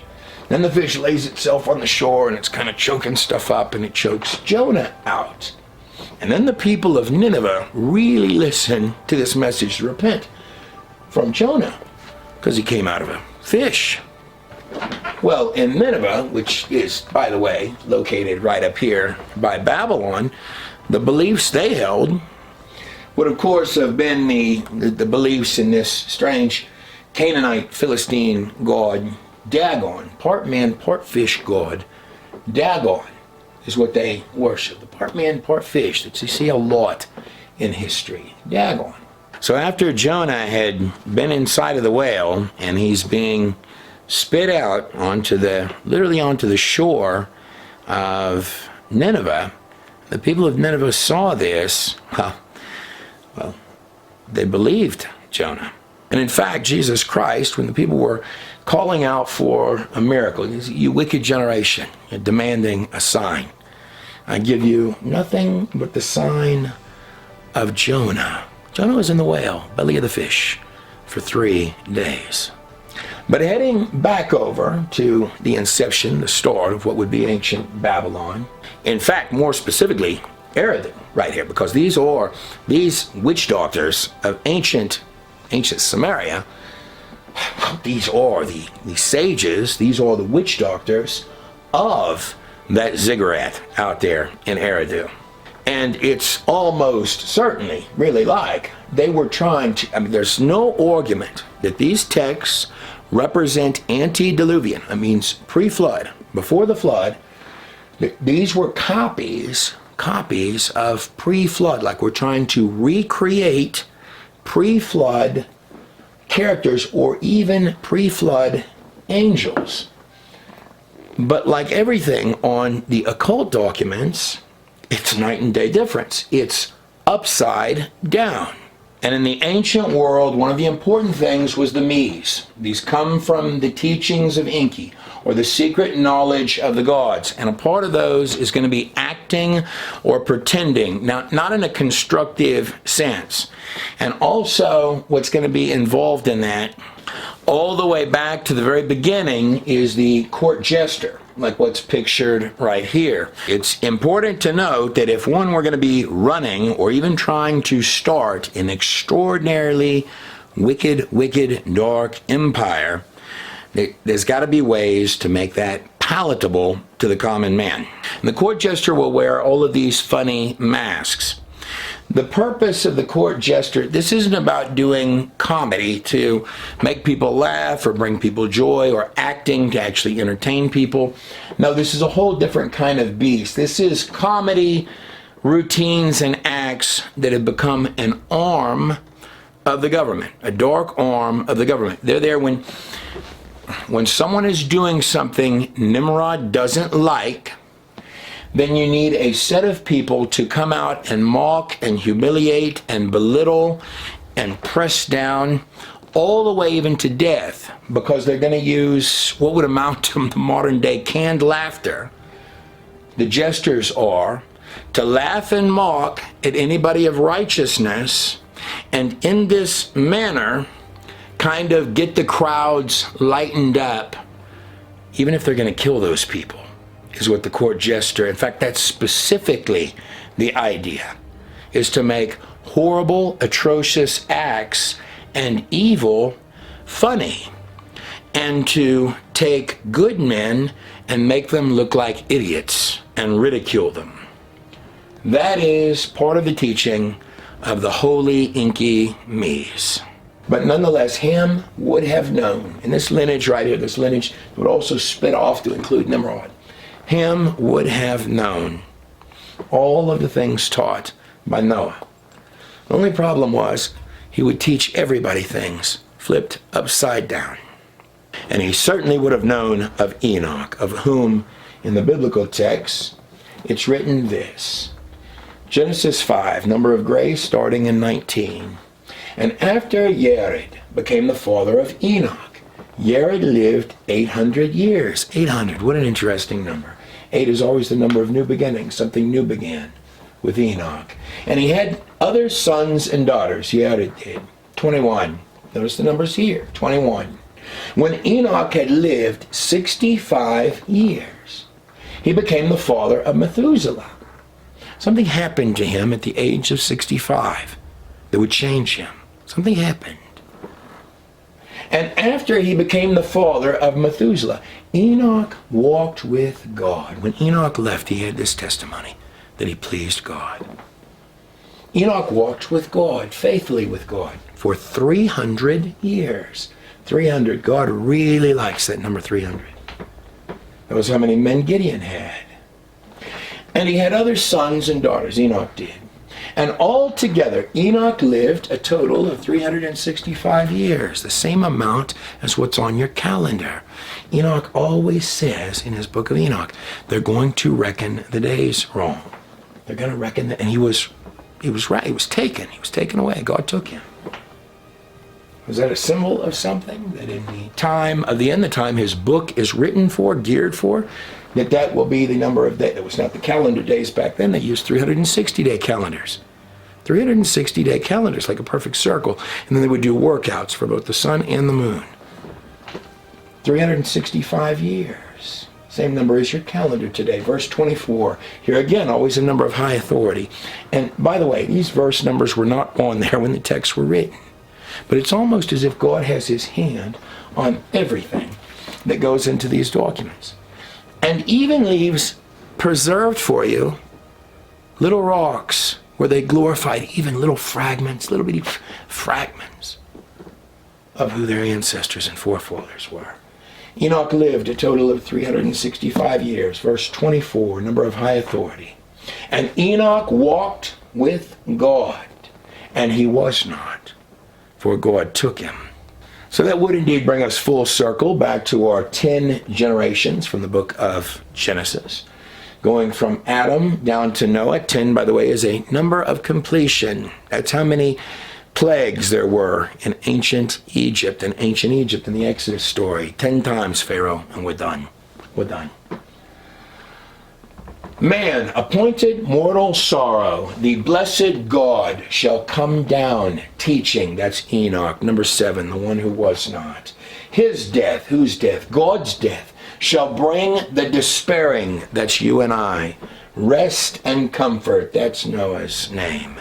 10 generations, Adam to Noah. You would have an impossible time convincing me that some rabbis concocted that in the Genesis text. But if we swing back over to our Sumerian kings list, when the kingship was lowered from heaven, the kingship was in Eridu, where they built their big tower. There were 8 kings. Now this is all pre-flood that they're talking about here. Came down, was lowered in Eridu. There were 8 kings that reigned for an enormously eons of time. Then the flood came and swept them all the way. Sound familiar? Now, there are many that believe that the Sumerian Kings List actually uses a sexagesimal system. And what that would mean in short is that it has a whole lot of sixes in it.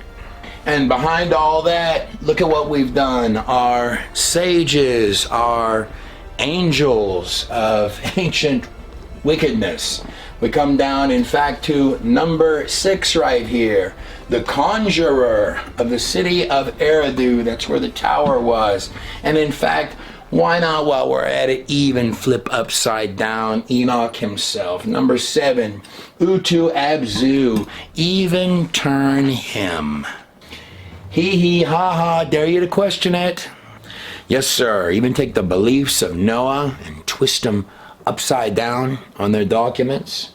Take the angels written about by Noah's great-grandfather Enoch and flip them upside down to be the 7 devil sages of ancient Sumer.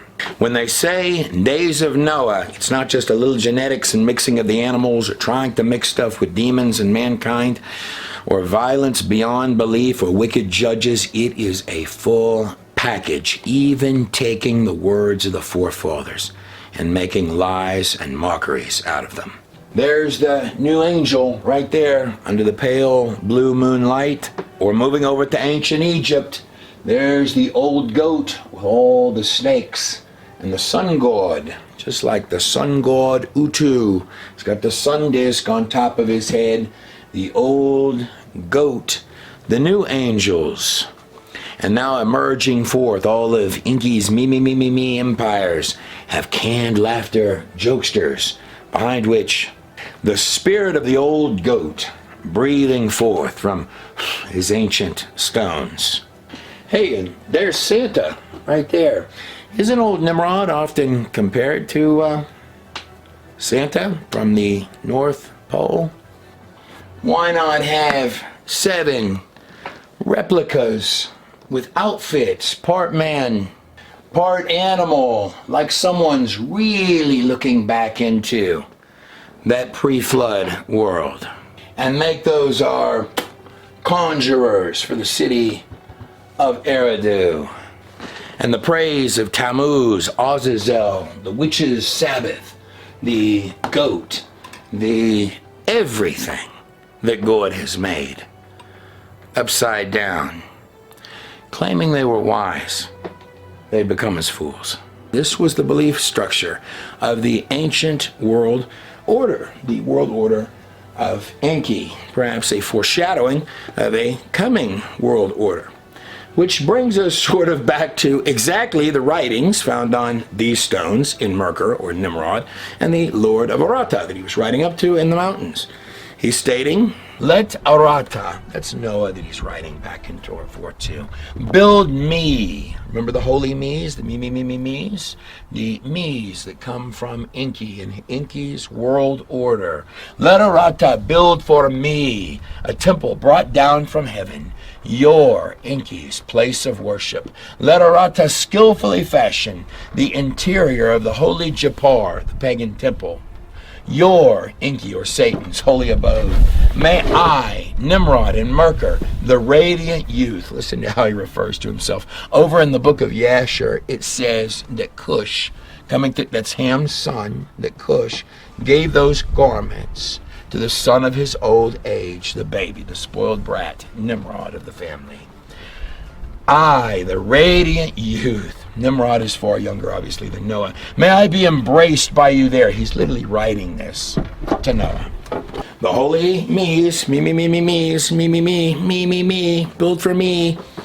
Oh man, it's almost like nails on a chalkboard for the ancient world, isn't it? I mean, imagine if you, no matter who you were, and you received that kind of text written on, look, lay off the goat brew and the fermented barley, buddy. I understand, but why don't you take a day, get your head clear before you start writing on rocks? You sent me what?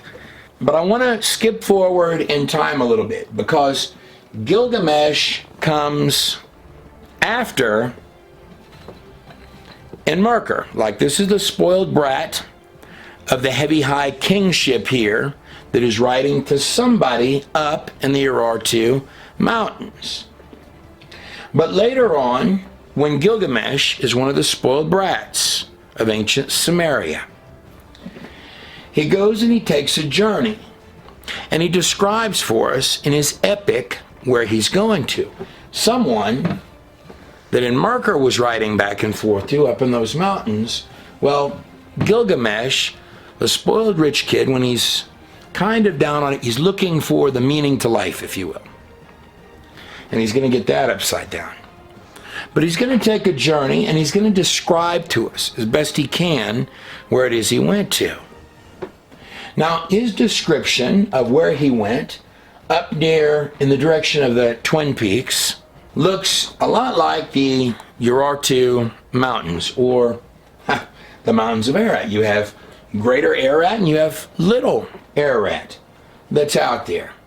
And indeed, before Gilgamesh was broken, and he didn't listen in his brokenness, but at least he saw it. You know, it says that wise men seek him, or at least seek out somebody that can point the direction to the one above. But Nimrod, a name which today means fool, he was writing to this one up in these mountains between these two peaks. And he was writing on these stones, the many-tongued Sumer and Akkad, the whole universe, that was his whole universe. The well-guarded people, may they all address Enlil, that's another name for Enki, the Lord of the air, together in a single language and a single tongue. That's what's on these stones. Enki, the Lord of abundance and steadfast decisions, the wise and knowing Lord of the earth, the Lord of the wisdom of the tower of Eridu. It's on these rocks. Shall have the speech in their mouths. So the speech of mankind is truly one. This is what the old goat was writing in these rocks to somebody up here in the mountains. Who do you think that was that he was writing to?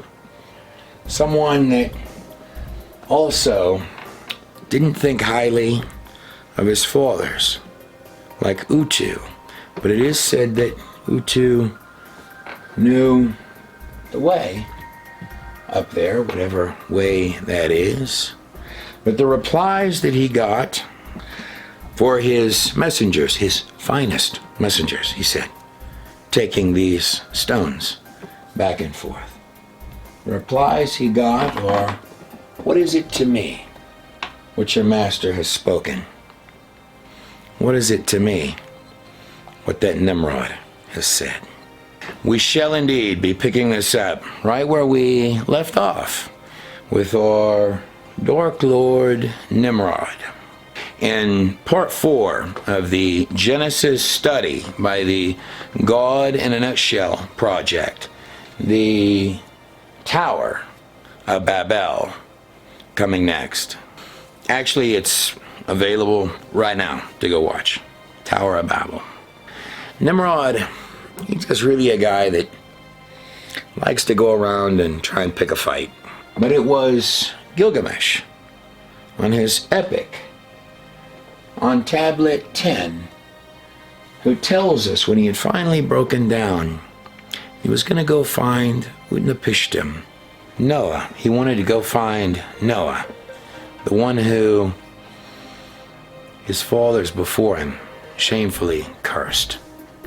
Maybe one that could give him answers, that lived in the mountains. But Gilgamesh writes, if possible, I will cross the sea. The only one who crosses the sea is the valiant Shemesh, the Utu, from the Utu tablet. Why would he know the way? Except for him. Is that him? Except for him who can cross. Gilgamesh continues, and he says that he went forth from Ur and Uruk. Okay, so this is Ur and this is Uruk, right here by where the Tower of Babel was. And he says he went upwards in the direction following upwards the Tigris and Euphrates until he arrived finally in the land of the Pleasant Valley between the two mountain peaks.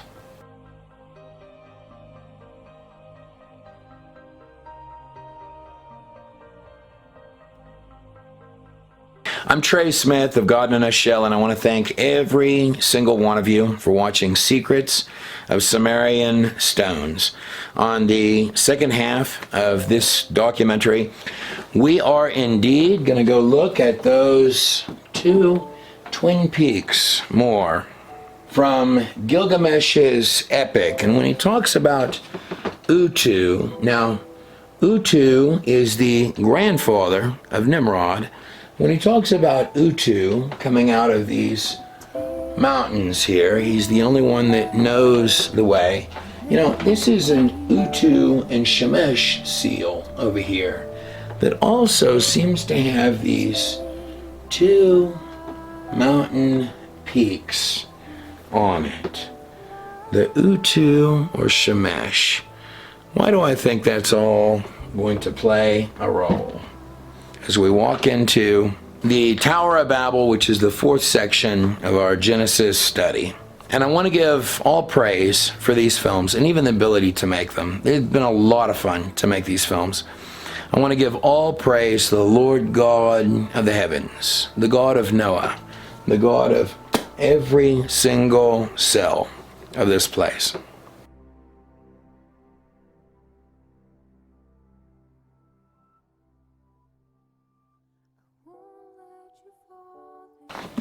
I'm Trey Smith of God in a Shell. I want to thank you for coming on this journey. This has been a fun one, I think. Secrets on Sumerian Stones. I want to thank you for coming on this journey with me. These are what the books that go with, and you're going to want copies of these to, particularly if you're going to watch it. Well, you can watch it without the book, but you're going to love it with the book. And these look fantastic, stellar, stunning, beyond belief, on a coffee table. This one is the pre-flood and also Exodus. And the last in this particular Genesis series will be the Exodus story. And I've wanted to do that for years and tell it in a way like has never been told, which we will accomplish. Actually, all of these, each one I worked to make it a little better than the one before it. But the Tower of Babel in full length, by the way, and it's pretty hot. I put some work into that puppy. And probably Nimrod's done too. Nimrod, the Dark Lord. You know what? Just come over and enjoy, and you kick back and come on some rides. And I hope you enjoyed this ride. You'll love the Tower of Babel, and it's already ready to go. These are all fully illustrated. If you get copies of these over at Amazon or Barnes & Noble, please do a favor and write a review of them. And also, take a picture of the books sitting on your coffee table and post them somewhere online. But definitely do a review of them. I'm Trey Smith of God in the Nutshell, the Dark Lord Nimrod back there. It's getting a little hot under the goat collar. I'm Trey Smith. God bless every last one of you and your families. Every single one of you and your families on the other side of the screen. Stars in her eyes, they fill the skies, and all we can do is try.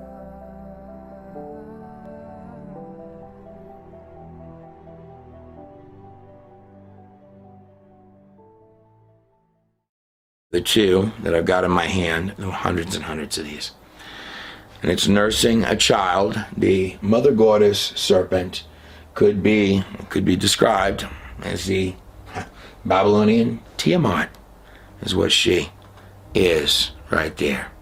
And if we go back just a little further in time to where the Tower of Babel actually took its rise, in ancient Eridu, this serpent goddess right here would be called Namu. What was it that they were worshiping? Right here at these sites, it was right here where that tower took its rise in Eridu, where these were found. Literally hundreds of these little idols. This is what they were praying to, that they believed was just behind the scenes of their ancient temples. And surrounding these, you have many, many hundreds, maybe thousands of these. Now these are called, what these little guys are, these are called eye idols. They're little spookies, little wisps, almost look like E.T., that they believed were just behind the scenes of their reality. And above these little whispers and wisps, they believed there was a great Lord, Tiamat, Namu, serpent god, or goddess, if you like. The spirits inhabiting their Apkelu, Jinn, pre-flood copy, their conjures. So at the heart of the conjures, the king, Utu, the sun god, and his moon goddess are summoning through their inner layer of conjures, Namu, or Tiamat, if you like, and all of the little spookies and serpent gods and scorpions alike are communicating with the head king through the first god king, the sun god, through their mediator, the Inky, coming through his portal with his little dudes on the side. And the Inky, as seen right here on this little tablet guy, that thing there coming through those wavy lines, that's the Inky coming up from his dimensional portal. Right next to him is Utu, cutting his way from between some set of two mountains.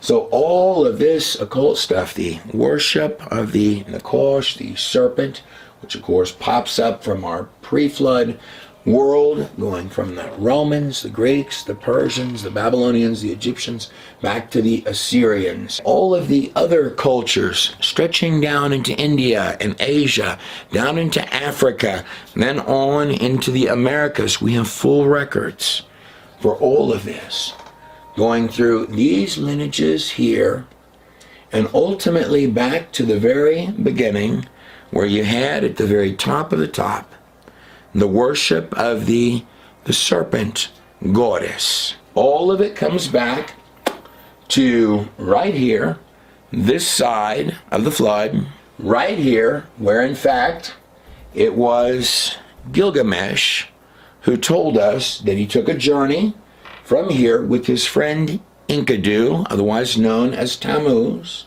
They took a journey up here directly to visit Utnapishtim, who he states, right on his document, on his stone, lived between the two peaks, just like Utu, the Shemesh, is pictured there. In fact, Gilgamesh tells us, right on tablet 10, he says, "If possible, I will cross the sea. The only one who crosses the sea is the valiant Shemesh, except for him," that's Ham, Noah's rebellious son, "who can cross. He's the only one that knows the way to the two peaks." Why didn't he tell anybody how to get up there? Because they would find out the truth about his empire. Gilgamesh says that he went north from Ur and Uruk, up the Tigris and Euphrates, arriving finally at the pleasant land with the vineyards between the two mountain peaks. Same place that old Utu, the Shemesh, came from. occult history not only comes from these empires right here, their pyramids, their sun gods, their goat heads, and their serpents, but that all starts right here with this set right here of 6 names going from Utu down to Gilgamesh. Utu comes after Utnapishtim on the Sumerian king's list, and that Gilgamesh and Tammuz, by the way, all of these people lived at the same time, well, until they started dying off, but at the same time with each other. Gilgamesh, number 6, Tammuz, number 5, were both best friends. Gilgamesh, the best friend of Tammuz, he's born through the house of Lugalbanda. That's the second in command under Nimrod, whereas Tammuz, born of the Enki or Enkidu, treated as a royal son, but claims to have an occult origin, possibly coming through this strange one, Canaan. But Tammuz, or flute player Pan, or Pied Piper, the goat Enkidu, and Gilgamesh, the one who states on the Sumerian king's list, Gilgamesh, whose father was the unseen one. So we come into Part 6, we're going to learn a little more about what they were doing out there. It's a lot of work, by the way, to coordinate these names on this list with the biblical text. Lugalbanda, number 4, is actually Chardlamer of Elam. Above him, Nimrod or Enmerker, followed by his father Cush. And at the very top, we have Utu, the claimed sun god right there, who tells us that he originally came from, well, this is where his first Ebabar, or White House, was, right here. But yet he tells us that he came from some set of 2 mountain peaks right up here in these mountains up here. Then Utu, or the Shemesh, tells us on the Atrahasis tablet, written in Akkadian in my hand, and all of these here, every one of them, from Gilgamesh to Atrahasis to the Eridugenis, all of them, nearly all of them, are talking about Noah under a variety of different names, whether you call Noah Utnapishtim, whether you call him Zusudra or Zuostra, or whether you call him Atrahasis, which could mean extremely, extremely wise one, or one with very, very long life. He tells us that directly following the flood, he, Utu, the Shemesh, was there. In fact, he states on this document that Utnapishtim, or Atrahasis, on this stone, in the same location where Gilgamesh tells us that Noah was, well, that Noah came and bowed down to him. In other words, he's stating it's not just that he's claiming Noah bowed down to the sun god. He's claiming on this tablet, and everyone would have known it, he's claiming that Noah came and bowed down to him following the flood, is what he's claiming on this rock right here. Yeah, it's pretty insulting. But then Utu, or first sun god of earth, claims that he valiantly fought his way forth from between the 2 mountain peaks to forge the opening of the new world, the new empire, coming from where Gilgamesh went back to find his origins. Coming down, here's Utu fighting his way out from between 2 mountain peaks, just like right here on this little rock.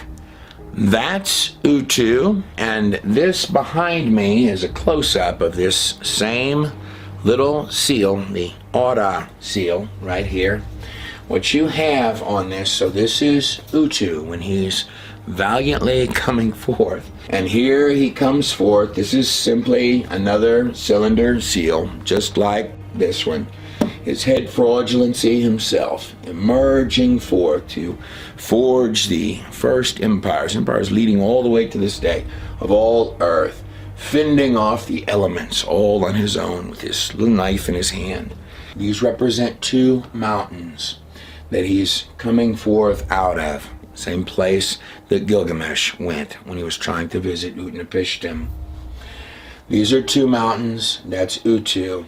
Right over here, he's being guided by the Enki, who's always displayed coming out of his dimensional portal. In fact, the Enki comes from this lineage of the great serpent goddess right here, the Babylonian Tiamat, which we find on the texts of the Enuma Elish in my hand right here, where we also find the Titans, the sons of Anu, the Anunnaki. In fact, Enki is a product of these lords of the air right here, Anu and Shar, and the Lord of the air through whom you get Enki, behind which is the empire of the great goddess Tiamat, the serpent goddess of the Abzu, the abyss, which it's the one and the same abyss where Enki is coming forth out of.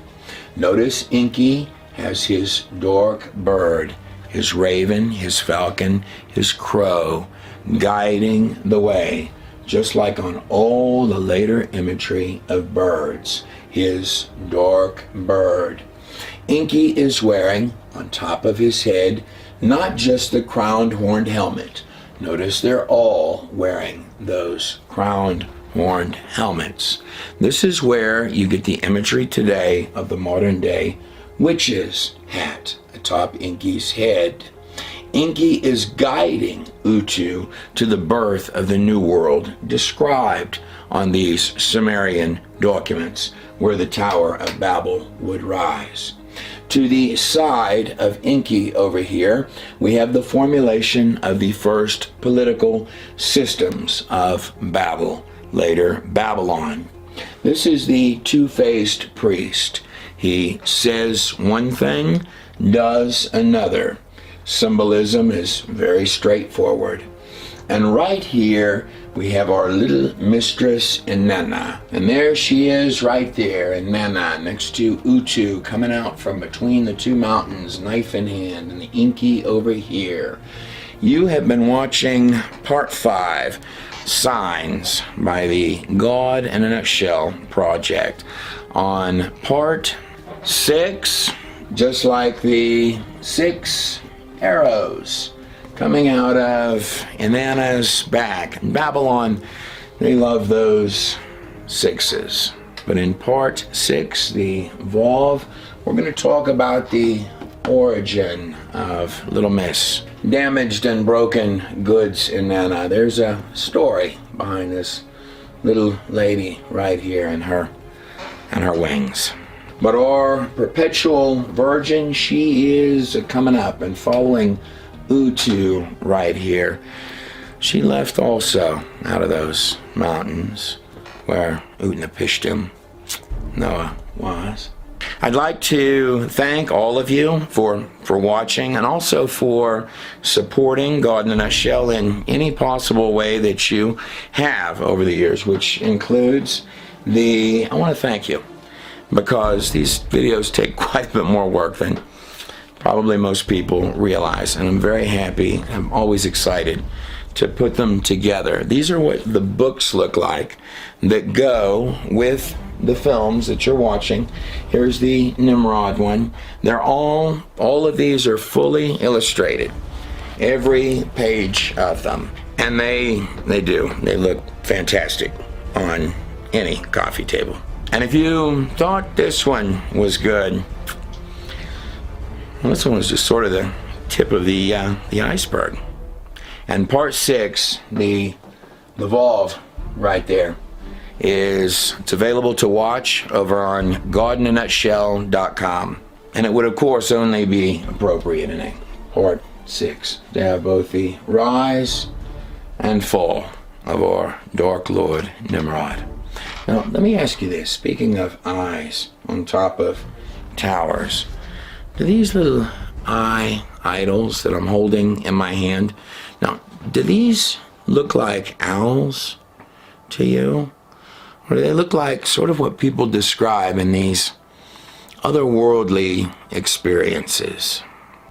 Erect a great abode for me. Make the great abode the abode of the gods. Make me famous. What did they want at the Tower of Babel? Make our name great in all of the earth. This is literally on these ancient stones. Now, it's in their legends, if I'm understanding them right, that the habitation of the righteous gods is up in the mountains, where there were originally the 3 sons, the families of the 3 sons, the place that Utu was expelled from. Now, you know, as it is in heaven, so it is on earth. If you had a third of the angels fall, isn't it just fantastic signs and symbols that it would be one of the 3 being chased away, being expelled, like 1/3, one of the 3 sons being expelled and being forced, as they say in the occult, to forge his own empire. Are these stories sounding familiar? But he was kicked out of the pleasant land between the 2 mountains, the same area where Nimrod, Utu's grandson, on the Sumerian king's list, would be writing these stones, Golden Merkur and the Lord of the Rata, from right down in here, all the way up here to the Lord of Arata, who lives between the peaks of the Ararat Mountains. Again, all of these stones focus at their heart on one person, and that would be Noah right here, who goes by literally hundreds of names covering that flood story. And then you have Utu, the Shemesh, Ham, the sun god. Cush, or Meshki and Gasher, would come next, founder of the city of Kish or Cush. And then in Merkur, or Nimrod, writing these little stones, like the one I have in my hand, up to the Lord of Arata in the mountains, where Utu was initially kicked out of, but lied about it, and there's a story behind that. And I'm going to tell you as we move into I'm going to tell you. For now, it's sufficient to know. He's writing these rocks, Nimrod was, to someone important, someone very important, only person he thought about. These were the longest letters and documents he ever wrote.